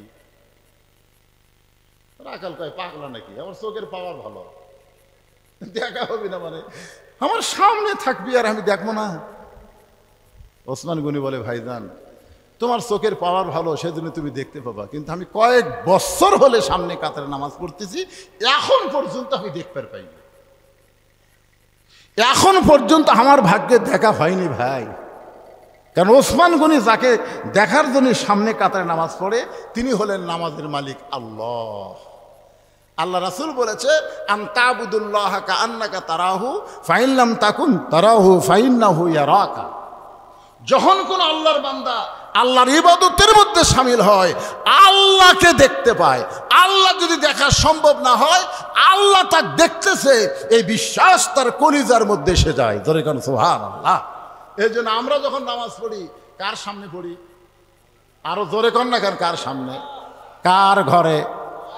আল্লাহর ঘরে। ডিসির ঘরে ডিসি থাকে, এমপির ঘরে এমপি থাকে, আল্লাহর ঘরে আল্লাহ। জোরে কর সুবহানাল্লাহ। ওসমান গনি যেই বলতেছে কয়েক বছর হলে সামনে কাতারে দেখতেছি, এখন পর্যন্ত দেখবার পারিনি। রাখাল বলতেছে আমার মনে হয় তোমার চোখে সমস্যা আছে, তুমি একটা কাম করো আমার হাত ধরো। রাখাল ওসমান গনিকে বলতেছে তুমি আমার হাত শক্ত করে ধরো, আমিও দেখব তোমাকেও দেখাই দেব। যেই বলছে তুমি আমার হাত শক্ত করে ধরো আমিও দেখব তোমাকেও দেখাই দেব, সঙ্গে সঙ্গে আল্লাহর কোরআন ওসমান গনিকে বলতেছে ইয়া আইয়ুহাল্লাযীনা আমানুত্তাকুল্লাহা ওয়া কুনু মা'আস সাদিকিন। রে ঈমানদার বান্দারা, আল্লাহর ভয় যদি কলিজার মধ্যে রাখতে চাও তাহলে তোমরা সত্যবাদীর সাথী হও, সত্যবাদীর দল করো, সত্যবাদীর মার্কাত সিল মার। এই সিল মারার কথা কলি আর ঠিক করছেন না, আর ঠিক নাই। কথা বল না কেন? আমার এলাকায় গত ইউনিয়ন পরিষদ নির্বাচনে এক পাকা মার্কা টানাছে। ধরেন কি মার্কা? আমি একজনকে বললাম কে রে ভাই পাকা মার্কার খবর কি? বলে হুজুর আমি আমার জীবনে এক ওয়াক্ত নামাজ কাজা দেখিনি। ওই কোনোদিন নামাজ কাজা করছে আমার জীবনের বাড়ির পাশের লোক বলতেছে হুজুর যেদিন থেকে দাড়ি উঠছে সেদিন থেকে দাড়ি থছে, ওই দাড়িতে কোনোদিন খুন লাগায়নি। হুজুর ওই কোনোদিন শার্ট পাঞ্জাবি গাওয়াত দেয়নি, সবসময় জুব্বা গাওয়াত দেওয়া থাকে। আচ্ছা কারুর দোকানত বাকি না? কোনো দোকান কোনো বাকি থাকে না, দরকার না খায় থাকে, কিন্তু কারুর কাছে কোনো বাকি নেই, কারোর সাথে কোনো ছল চাতুরি নেই। তো মাশাআল্লাহ খুব ভালো মানুষ। বারে ভোটের দিনে যখন ভোট গোনা হলো গোটাল ইউনিয়ন মিলা পাশে 227টা। ভালো মানুষ ভোট পাশে কয়টা? তবে হুজুর কোন কেরে হুজুর আমরা এই গোটাল ইউনিয়ন মিলে হুজুরই আছি কমপক্ষে 1100-1200, তাহলে 207 ভোট পেল। তার মানে তখন বলছে যে হুজুর ভালো মানুষ হোক আর কেউ ভোট দেয় না। কি হাসতেছেন? কোরআনে খালি ওয়াজ শুনবেন, খালি কোরআনের ওয়াজ শুনবেন। এই বাংলাদেশে আল্লাহর কোরআনকে আমাদের জীবনে দেখার নিয়ত করা লাগবে। জোরে কোন কথা ঠিক? এবার ওসমান গনি রাখালের হাতটা ধরে বসে আস। কিছুক্ষণ পরে মুয়াজ্জিন সাহেব নামাজের যখন জামাতের সময় হয়েছে এমন সময় আকামত দেওয়া শুরু করছে। এই ছেলে ফেলেগুলো দৌড়ায়, এরা কোন এই কিসে ছোট বাচ্চা? 7 বছর থেকে তালিম দেওয়া লাগে পাগলা। 7 বছর ঘাট ধরে বসান লাগবে। খোঁজলে দেখেন ওই দৌড়াদৌড়ি করার কারণ হলো ওই সিজার করা। সিজার করা বাচ্চারা অস্থির হয়, কারণ জন্মের আগে ওরকে জন্ম হবে 2 দিন পর নর্মালে, কিন্তু আর মাও খারাপ। খালি আপনারা এই যে কয়টা উপর দেখতেছেন, যে কয়টা আমরা উপর বসে আছি একটাও সিজার করা নয়। কোন তো আমরা সিজার করা? তাহলে আগেকার মায়ের আমরা গল্প শুনছি, কি বলবো প্রসবের কথা, মা বিনে সেই ব্যথা কেউ তো বুঝিবে না, মাজন ঠেকিয়া সন্তানের দায়, অকালে মা মোরা যায়, কেন সে মায়ের ভক্তি করবানা, এমন দরদি ভাবে কেউ হবে না আমার মা গো। আমার দাদি আমাকে কইছে, ভাই তুই যখন জন্ম নিল রে, তোর টাইনে বার করতে করতে তোর মাথা লম্বা হয়ে গেছে, মানে আমার বার করে যে মাথা হতো লম্বা, পরে থাবে থাবে থাবে থাবে আমার মাথা গোল করছে, তাও আমার মা সিজার করেনি রে। আর এখন কি কথা স্বামী কয়, তুমি চিন্তা করো না, চলো। এখন ডাক্তার পরীক্ষা করে দেখে যে আরো 3 দিন পর বাচ্চা নর্মালি এমনি হবে, কিন্তু আমার কাছে যখন আসছে টাকা লাগবে, হচ্ছে বাচ্চা হবি কিন্তু একটু কাট হয়ে আছে, একটু কাট না হয় বলবে পানি শুকে গেছে, পানি শুকে গেছে, সিজার করাই ভালো। এখন পেট কাটা দেখে ওর ঘুমই ভাঙেনি, দেখছেন? মানে 2 দিন পর নর্মালি হবি, তার আগে যে পেট কাটছে, পেট কাটাতে ঘুমই ভাঙেনি। তখন ডাক্তার কয়, রে ই তো জেতা আছে, ধকধক করে, কিন্তু তো ঘুম ভাঙেনি। তখন পেটের মধ্যে বার করে পাও ধরে, দেখেন আমাদের খেয়াল করে পাও ধরে ইনকে একটা ঘুরে নি দেয়, ওই ঘুরে নিতে ওই বাচ্চা ভয় করে কান্দে ওঠে। এই যে ভয় খাওয়া খাসে, ওই দুনিয়াতে আসে মোবাইল ছাড়া ভাত খায় না, মোবাইল ছাড়ার কান্না থামে না। জোরে কোন কথা ঠিক না? এই মালগুলো সিজার করায়, লাভদা লাভদা ওঠে।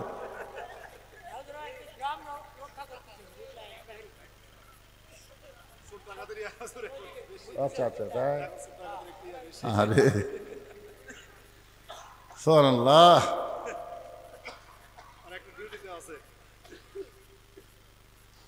না আর বেশি সময় হবে না, বুঝছেন? আপনারা কি বিরক্ত হচ্ছেন ভাইজান? ওয়াকুনু মা'আস সাদিকিন। ওসমান গুনে রাখালের হাতটা ধরে বসে আছে। কিছুক্ষণ পরে মুয়াজ্জিন আকামত শুরু করেছে। জামাতের যখন সময় হয় তখন মুয়াজ্জিন যেটা দেয় তার নাম কি? আরো জোরে। আকামত মানে কি?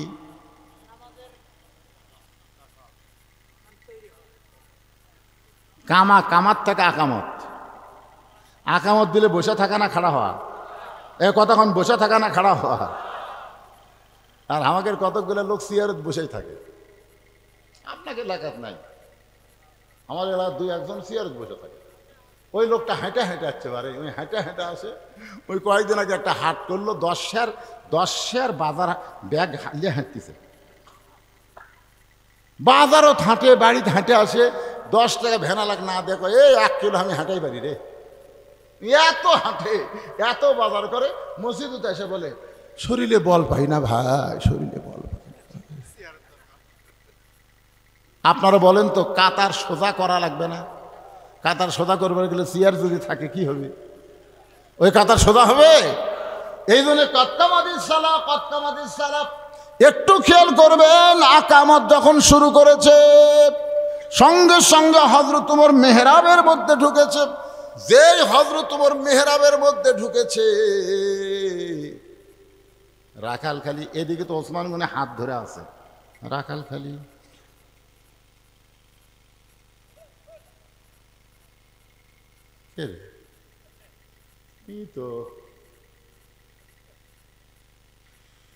ঠিকই তো আমি তওবা পড়াছি রে, এটা কি তো মুনাফিক করছি, এটাই তো একই সাইজ বাড়ায়। যেই মুয়াজ্জিন বলছে কতকামাদিস সালাহ, সঙ্গে সঙ্গে রাখাল আল্লাহু আকবার। ওসমান গনি রাখালের হাতটা ছাড়া দেয়া বলে, রাখাল ভাই, ইমাম সাহেব যখন ভুল করে তখন মানুষ আল্লাহু আকবার লোকমা দেয়, এখন পর্যন্ত আকামতি শেষ হয় নাই, আর তুমি আল্লাহু আকবার লোকমা দিলা। রাখাল বলতেছে, এই জন্যই তো তুমি কানা, এই জন্যে কয়েক বছরের সামনে কাতারে নামাজ পড়ো, এখন পর্যন্ত তুমি দেখবার পাও না, এই জন্যই তো তুমি কানা। দ্বিতীয় কাতার থেকে একজন সাহাবী দৌড়ে এসে রাখালের হাতটা হ্যাঁচকাতে বলে, পাগল, তুমি যারে কানা কানা বলে তিরস্কার করতেছো, এই মহামানবকে তুমি চিনো? তুমি যারে কানা কানা বলে তিরস্কার করতেছো, এই মহামানবকে তুমি চিনুক। রাখাল চিল্লায় বলে আমি বারান্দায় নামাজ পড়ি, আমি ভিতরের কাউরে চিনি না ভাই, এ বারান্দায় শুধু নামাজ পড়ি, ভিতরের কাউরে চিনি না। সাহেব বলে পাগল রে, যারা তুমি কানা কানা বলে তিরস্কার করতেছো, সে আল্লাহ নবীর ডবল জামাই ওসমান গনি। আল্লাহ রাসূল বলেছেন সর্বশেষে যেই ব্যক্তি মৃত্যুবরণ করবে কবরের অন্ধকার ঘরে তাকে 50,000 বছর থাকা লাগবে। এখন 50,000 বছর অন্ধকার কবরে কেমনে থাকবো? আল্লাহ রাসূল বলেছেন যেই ব্যক্তি দুনিয়াতে আল্লাহর সঙ্গে সম্পর্ক করে কবরে যাবে তার কবরকে আল্লাহ তাআলা জান্নাত বানায়া দিবে। তাহলে এই কোরআনের মাহফিল সম্পর্ক কার সাথে? জোরে বলেন কার সাথে? একটু অন্ধকার হয়েছে আর লাভ দিয়ে উঠছেন। আচ্ছা অন্ধকার আপনি কোথায় যাবেন? বাড়ি যাবেন? অনেক মানুষ বাড়ির যাবার চায় হাসপাতালত যায়, জানেন? অনেক মানুষ বাড়ির যাওয়ার জন্য মোটরসাইকেল ছাড়ছে, ওরে তেমাতার যা পড়ে যায়, ও বাবারে মারে, পরের বাড়ির যাওয়া হয়নি, হাসপাতালে যাওয়া লাগছে। আমার জীবনে বহু দেখছি। তড়িঘড়ি পাড়াপাড়ির দরকার নাই, ওয়াজ শেষ হয়ে গেছে। কারণ 12টা পর্যন্ত আমি ওয়াজ করি, 12টার পর ওয়াজ করি না। কারণ বিজ্ঞাপনে যে তারিখ থাকে এই তারিখ পর্যন্ত আমি ওয়াজ করি, তারিখের পরে ওয়াজ করি না ভাইজান। এই জন্যেই 10টার সময় তুলে দিছে এক টানা। আজকে কোনো আজে বাজে গল্প আছে? আমি অনেক মাহফিলে এদিক সেদিক বহু যুক্তি মুক্তি দিয়ে, কিন্তু আজকে আমি কোনো দিকে যাইনি, এক টানা ওয়াজ করতেছি। এই জন্য যারা দাঁড়াইছেন আল্লাহর রাস্তায় বসেন, সবাই আল্লাহর রাস্তায় বসেন, একটু জিকির করেন লা ইলাহা ইল্লাল্লাহ লা ইলাহা। সাহাবী চোখের পানি বের করে বলতেছে, রাখাল বলতেছে এই জন্যই তো বারান্দায় নামাজ পড়ি, ভিতরে আমি ঢোকার সাহস পাই না, কারণ ভিতরে নবীর দামি দামি সাহাবী। আমি যার সঙ্গে বেয়াদবি করলাম সে সাহাবীর নাম কি? জোরে কন। ওসমান গনি। এই যে আপনারা বললেন ওসমান গনি, এই গনি ডিগ্রিটা এমনি এমনি না। একদিন আল্লাহ রাসূল বলে, ওসমান আল্লাহ তোমাকে কত সম্পদ দিয়েছে ওসমান, তুমি কি তার হিসাব দিবার পারবা? ওসমান বলতেছি ইয়া রাসূলুল্লাহ একটা হিসাব আমার কাছে আছে। বলে কি হিসাব? বলে আল্লাহ আমাকে যত সম্পদ দিছে এই সম্পদ রাখার জন্য যে গুদামগুলো আছে, এই গুদামে তালা দিয়া চাবি টানার জন্য একটা উট আছে, এই উটটা চাবি টানতে হিমশিম খেয়ে যায়। আপনার বুঝতে পারলেন না? মানে আল্লাহ আমাকে এত সম্পদ দিছে, সেই সম্পদ যে গুদামে আমি রাখি, এই গুদামে যে তালা দেই, এই তালা দেওয়ার পরে ছোড়ানি চাবি টানতে একটা উট হিমশিম খায়। এখন চিন্তা করেন কত সম্পদ। আল্লাহ রাসূল বলে, ওসমান যে আল্লাহ তোমাকে এত সম্পদ দিছে সে আল্লাহ যদি সম্পদটা ফেরত চায় তুমি কি ফেরত দিবা? যেই বলছে আল্লাহ যদি সম্পদ ফেরত চায় তুমি কি ফেরত দিবা? বলা মাত্রই ওসমান গনি মারছে দৌড়। সাহাবেরা বলছে যে হুজুর দেখলেন আপনি যেই বলছেন সম্পদ আল্লাহ ফেরত দিবা, কি করে দৌড় মারলো? আল্লাহ রাসূল বললেন তদন্ত ছাড়া কোনো কথা বলো না। কিছুক্ষণ পরে ওসমান গনি ওই উটটাকে, যে উটটা চাবি বহন করে, ওই উটের পিঠে চাবি সহ উটটা এনে নবীর হাতে উটের রশি দিয়ে বলতেছে, শুধু গুদাম না, শুধু গুদামের খাদ্য না, শুধু গুদামের তালা না, এই তালা বহনকারী চাবি বহনকারী উটটাও আমি আল্লাহকে দিয়া দিলাম। সঙ্গে সঙ্গে রাসূল কান্দের বলে, আল্লাহ আল্লাহ, সাহেবে মাত্র ওসমান তার বাহককে সব ফেরত দিছে, এখন আল্লাহ তুমি কি দিবা? আল্লাহ বলতেছে আমার গানি ডিগ্রি আমি ওসমানকে দিয়ে দিলাম। ধরে কোন সুবহানাল্লাহ। রাখাল কান্দের বলে আমি ভিতরের কাউরে চিনি না, কিন্তু ওই পথিক আমার সর্বনাশ করছে। আঙ্গুল দিয়ে ওমর ফারুকের দিকে তাকায় বলতেছে ওই পথিক আমার সর্বনাশ করছে, ওই পথিক আমারে কইছে উমরকে যদি দেখবার চাও তাহলে সামনে কাতারে নামাজ পড়া লাগবে। আমার সারা জীবনের সাধনা একটাবার শুধু হযরত উমরকে আমি দেখতে চাই। এখন উমরকে দেখতে এসে উমরের মেহরাবে যদি আমি ওই পথিককে দেখতে পাই তাহলে তোমরাই বলো আমার লোকমা দেওয়া ছাড়া তো উপায় নাই। আমি আল্লাহু আকবার লোকমা দিয়া ওই পথিককে মেহরাব থেকে সরাই দেব। ওই জায়গায় হযরত উমরকে আমি এক নজর দেখতে চাই।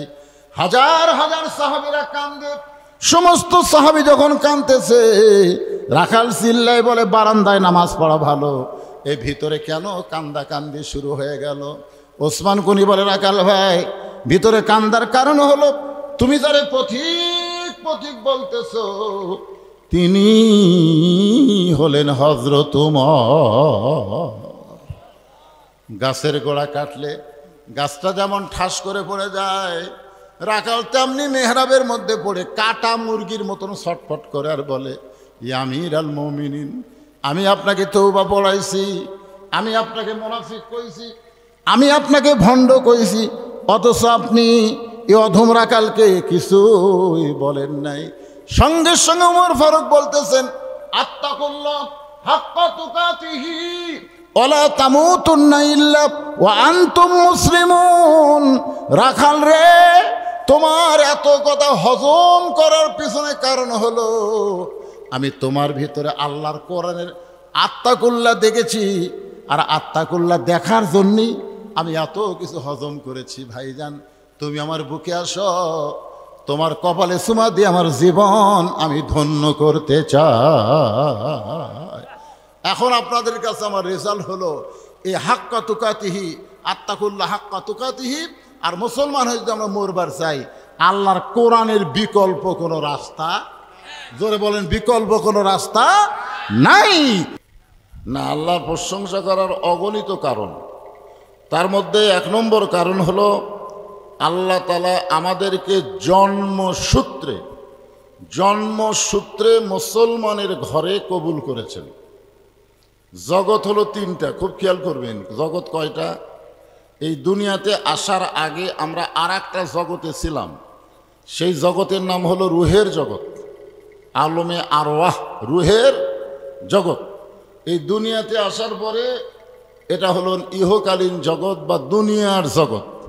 এই দুনিয়া থেকে আর একটা জগতে আমরা যাব, সেই জগতের নাম হলো আখেরাত বা কবরের জগৎ। জোরে কোন কথা, ঠিক কিনা?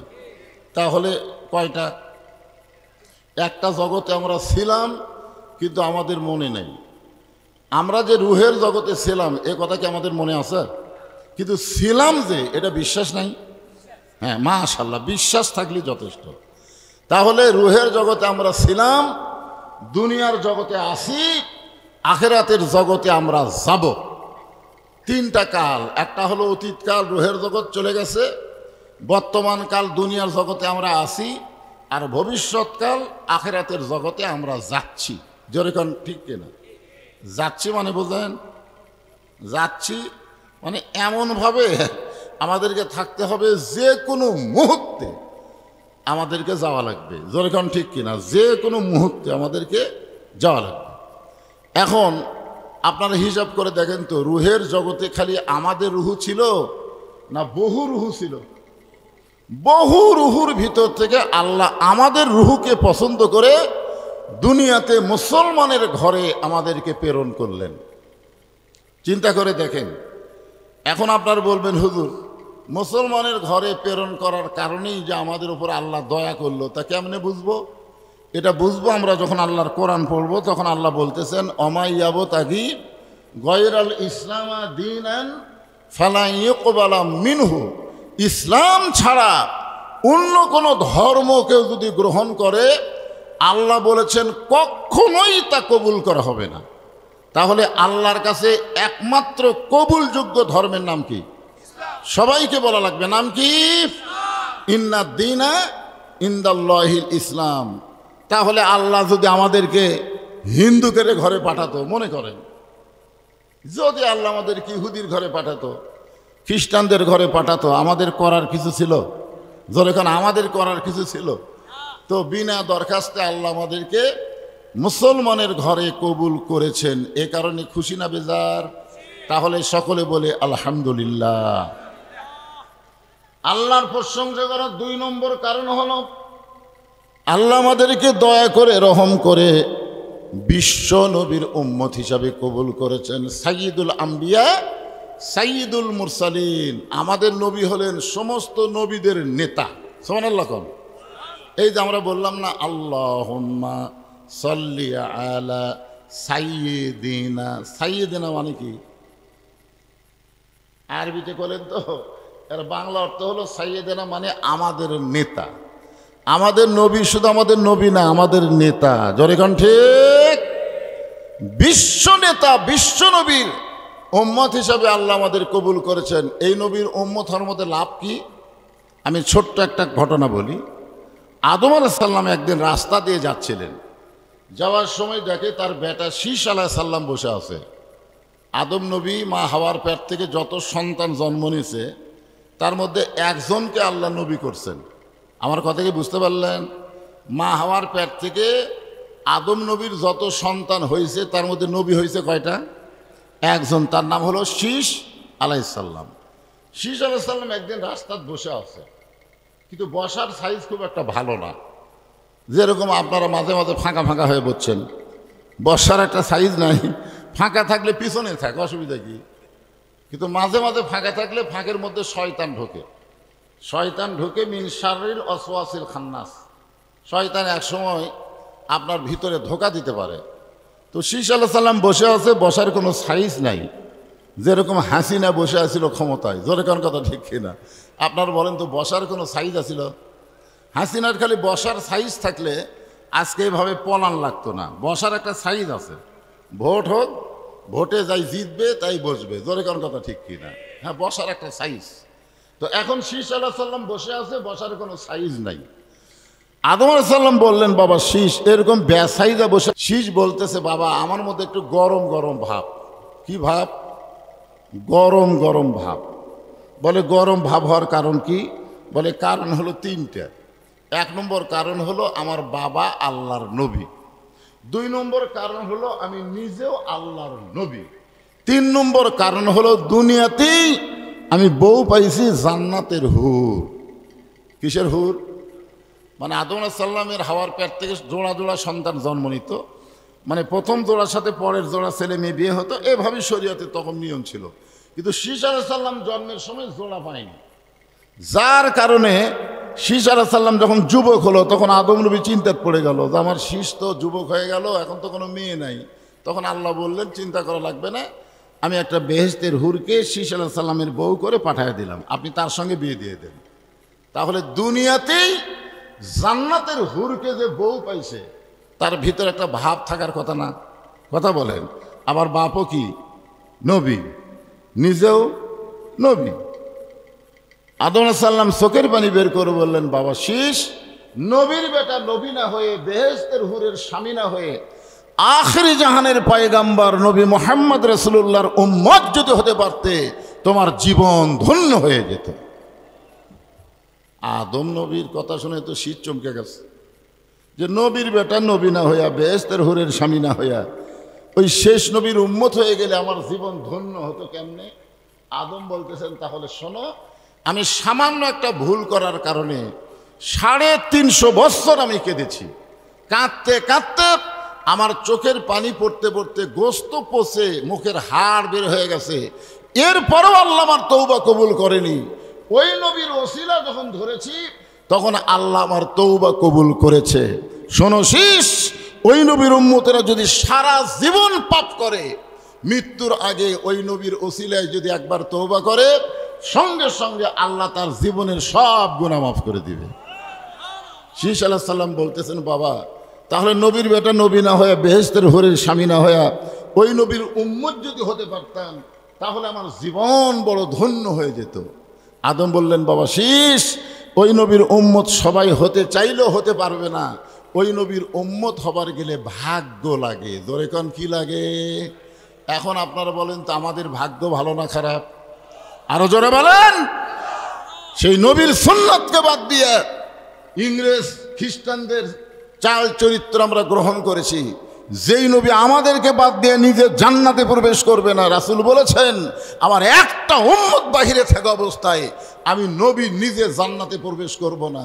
সমস্ত উম্মতেরা জান্নাতে ঢুকলে এরপরে আমি নবী জান্নাতে যাব।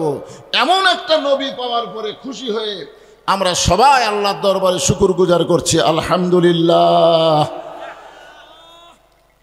আমরা আল্লাহর প্রশংসা করার 3 নম্বর কারণ হলো যে কোরআন থেকে আপনারা আলোচনা শুনবেন, এই কোরআনের মধ্যে কোনো সন্দেহ যারা কইলেন না, এই নাই শব্দটা যারা কইলেন না, মুখ বন্ধ করে থাকলেন। আচ্ছা, আপনাদের কান্দের ফেরেশতা কি লিখবে কোন তো? না, আপনাদের কান্দর 2টা ফেরেশতা আছে না? নাই বিশ্বাস করেন আছে? কিরামান কাতিবিন ইয়ালামুনা মা তাফআলুন। একটা গানও আছে, তোমার দুই কান্দে দুই মোহরি, লেখিতেছেন ডায়েরি, দলিল দেখে রায় দিবে, টাকা পয়সার নাই কারবার। যখন আমি বললাম যালিকাল কিতাবুল লা রাইবা ফি, এই কোরআনে কোনো সন্দেহ যারা নাই বলেছেন, ডান কান্দের ফেরেশতা লেখা মাত্র আল্লাহ বলেছেন তোমরা সাক্ষী থাকো, আমার কোরআনকে যারা সন্দেহ নাই বলল, আমি আল্লাহ তাদের জীবন থেকে জাহান্নামকেও দূর করে দিলাম। আপনারা কি ভাবতেছেন নামাজ দিয়া, রোজা দিয়া, হজ দিয়া, যাকাত দিয়া জান্নাতে যাবেন?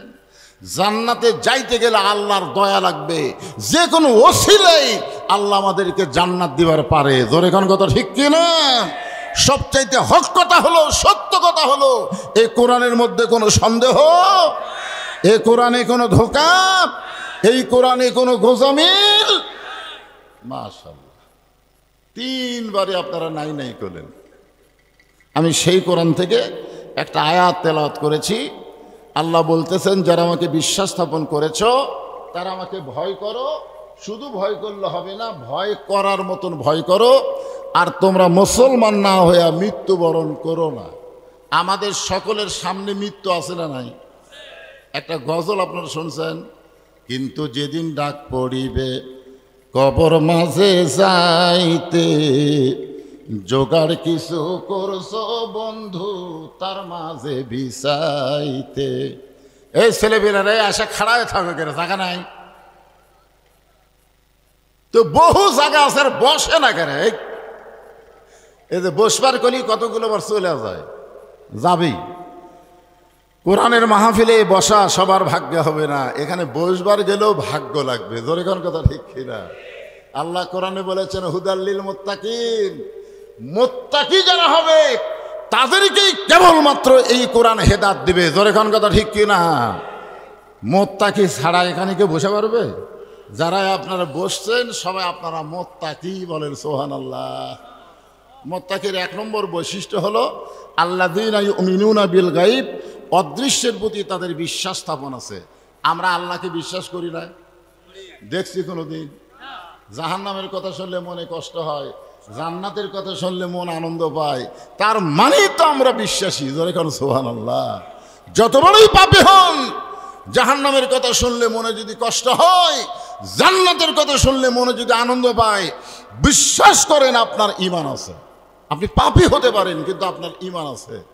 আপনি যদি পরকালকে বিশ্বাস করেন আপনার ঈমান আছে, আল্লাহকে দেখেন নাই বিশ্বাস করেন, ঈমান আছে। আর ঈমান এটা হলো মুত্তাকির এক নম্বর বৈশিষ্ট্য, আল্লাযীনা ইউমিনুনা বিল গায়ব, অদৃশ্যের প্রতি বিশ্বাস স্থাপন করা। এই বসতে বললাম, কতগুলো ছেলে ঘাড় তেড়ে করে চলে গেল, যা। অসুবিধা আছে? যে কয়েকজন আপনারা বসেছেন একটু মনোযোগ দিয়ে শুনবেন। আল্লাহ বললেন, ইয়া আইয়ুহাল্লাযীনা আমানু, যারা আমাকে বিশ্বাস স্থাপন করেছো, এই বিশ্বাস স্থাপনকারীর জন্যে আল্লাহর এক নম্বর ওয়াজ হচ্ছে আত্তাকুল্লাহ, ভয় করতে হবে। কাকে? এখন আসরের নামাজ পড়ছে, আসর নামাজ পড়ে জমির ধান দেখবার গেছে, বুঝছেন? ধান দেখবার যায়, দেখে ওপর জমির পানি চলমল করতেছে, নিচে ওর জমির পানি নাই। নিচে ওর জমির কি নাই? পানি নাই। ওই এখন চারিদিকে তাকায় দেখতেছে কেউ আছে কিনা, চারিদিকে তাকায় দেখে কেউ নেই। আস্তে করে বসে ওই বিসমিল্লাহ কয়ে জমির আল কাটছে। জমির আল কাটায় ওই পানি দিয়ে হাত ধোছে, ধুয়ে আবার দাঁড়ায় চারিদিকে তাকায় বলতেছে আলহামদুলিল্লাহ, কেউ দেখেনি।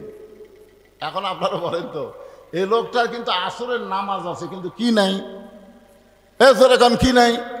কারণ ইমানদার বিশ্বাস করে কেউ না দেখলেও কে দেখতেছে। আরো জোরে গান। আমরা হাসিনার সময় আমাদের ইমানের মানুষ অহংকার কেমনে করে, কেমনে নিজে পারে না, দুইজন তিনজন ধরে ধরে টেজে তুলে দেয়, কোনো মতে মাইক পাইয়া। মাজা ভাঙ্গা পাগলা, তুই লিজি হাঁটে পারিস না ঠিক মতো, ক্যাঙ্গর ম্যাঙ্গর করে হাঁটিস, আর ওই মাইক পায় কয় খেলা হবে, খেলা হবে। কে রে পাগলা, খেলবার গেলে মাজা লাগবি রে, মাজা ছাড়া খেলা যায়? আল্লাহর ওলিদের কাছে গেলে এই এলেমটা পাবেন, এই নূর পাবেন, ইলমে লাদুন্নি পাবেন। জোরে বলেন কথা ঠিক কিনা? হ্যাঁ, ওলি ছাড়া ওই লাগামহীন ঘোড়া, লাগামহীন ঘোড়া যেমন ইচ্ছা মতো চলে, এই জন্য আল্লাহ কোরআনে বলেছেন ওয়াকুনু মা'আস সাদিকিন। ভাইজান একটু মনোযোগ দিয়ে শুনবেন। হযরত আলী জানলার কাছে দাঁড়ায় কানটা লাগায় শুনতেছে, দেখি কি হয়। এবার ফাতেমা বলতেছে, বাবা আপনার জামাই আলীর সঙ্গে আসে নাই, আপনার জামাই আলী আমার সঙ্গে আসে নাই, আমার হাসান হোসেন ঘুম পাড়তেছে, আপনার জামাই আলীও ঘুম পাড়তেছে, এই সুযোগে আমি একটু আপনার কাছে আইছি বাবা, আপনি একটু ঘরে বাতি জ্বালান, আপনি একটু ঘরে বাতি জ্বালান। রাসূল বলে, ফাতেমা বাতি জ্বালান লাগবে না, তুই কি বলবার চাস তাড়াতাড়ি বল। ফাতেমা বলতেছে, বাবা এতদিন বলেছি কিন্তু কোনো লাভ হয় নাই, আজকে একটু আপনাকে দেখাবার চাই, আপনাকে একটু দেখাবার চাই, কারণ বহুদিন বলেছি বলে কোনো কাম হয় নাই, একটু দেখাবার চাই। যেই মাত্র রাসূল ঘরে বাতি জ্বলাইছে, এমন সময় ফাতেমা দুইটা হাত নবীর দিকে এইভাবে বাড়ায়া দিস। এটা নেওয়ার জন্যে না, এটা দেখানোর জন্যে। দুইটা হাত এইভাবে বাড়ায়া দিস। আল্লাহ নবী তাকায় দেখে দুইটা হাত গোস্তের টুকরার মতন রক্তে লাল হয়ে গেছে। ফাতেমা বলতেছে, বাবা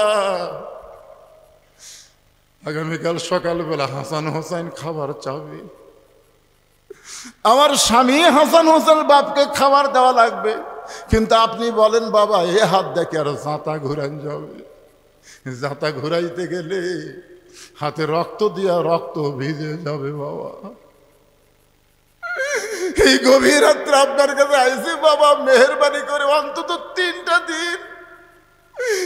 দিন আমি জাতা ঘুরাবার পারবো না, আমি জব গমের আটা পিষতে পারবো না, 3টা দিনের জন্য একটু খাবার ব্যবস্থা করেন বাবা। বাবা একটু মেহেরবানি করেন, আমার হাতের দিকে তাকান। আল্লাহ রাসূল ফাতেমার হাতের দিকে তাকায়া ঘরের কোণার মধ্যে গিয়া বলে, আল্লাহ আপনার কোনো ছেলে নেই, মেয়ে নেই, আপনি লামি আলী দলামি বলা, কিন্তু আল্লাহ কত ধনী ধনী যুবক আমার ফাতেমাকে বিয়ে করবার চাইছিল, কিন্তু আপনি সেগুলো ঘটকালি করেন নাই। এমন একটা গরিব আলীর সঙ্গে আমার মেয়ের বিয়ে হলো, আমার মেয়ে আজকে গোস্তওয়ালা হাত আমার সামনে নিয়ে আইছে। আল্লাহ আজকে আমার মেয়ের ঘরে খাবার নেই, এমন একটা গরিব আলীর সঙ্গে আপনি ঘটকালি করলে আমার কলিজা টুকরা ফাতেমার জীবনে শান্তি নেই। এই কথা যেই মাত্র নবী কইছে, সঙ্গে সঙ্গে ফাতেমা মাথায় ঘোমটা দিয়ে আল্লাহ নবীর ঘর থেকে বাইরে যায়। রাসূল বলে, ফাতেমা আমি তো তোমার বিরুদ্ধে কিছুই বলিনি মা, তুমি কেন ঘর থেকে বাইরে যাও? ফাতেমা বলে, বাবা আপনি একদিন আমাকে বলেছিলেন আল্লাহ ছাড়া কাউকে যদি সেজদা দেওয়ার হুকুম থাকতো তাহলে প্রত্যেকটা বউকে বলতাম স্বামীর পায়ে সেজদা করো। সেদিন থেকে আল্লাহর পর আমার হাসান হোসেনের বাপি হলো আমার চাইতে সব চাইতে দামি বাবা। আপনি তার বিরুদ্ধে আল্লাহর কাছে বলতেছেন আমি এই হাত দিয়ে জাঁতা ঘুরাইব, এই হাত দিয়ে আমি জমির গম আটা করবো, আমি আপনার কাছে কিছু চাই না বাবা। আপনি আমার স্বামীর বিরুদ্ধে আল্লাহর কাছে বলবেন, আপনার কাছে আমার কিছুই চাওয়ার নাই। সঙ্গে সঙ্গে নবী ডাকতে বলে, আল্লাহ এই ফাতেমা কে গো? আল্লাহ এই ফাতেমা কে? আল্লাহ বলে, হাবিব এই ফাতেমা হলো সাইদুস শাবাবে, এই ফাতেমা হলো খাতুনে জান্নাত, ফাতেমাতুজ জহরা সাইদাতুন নিসা আহলুল জান্নাহ, ফাতেমাতুজ জহরা।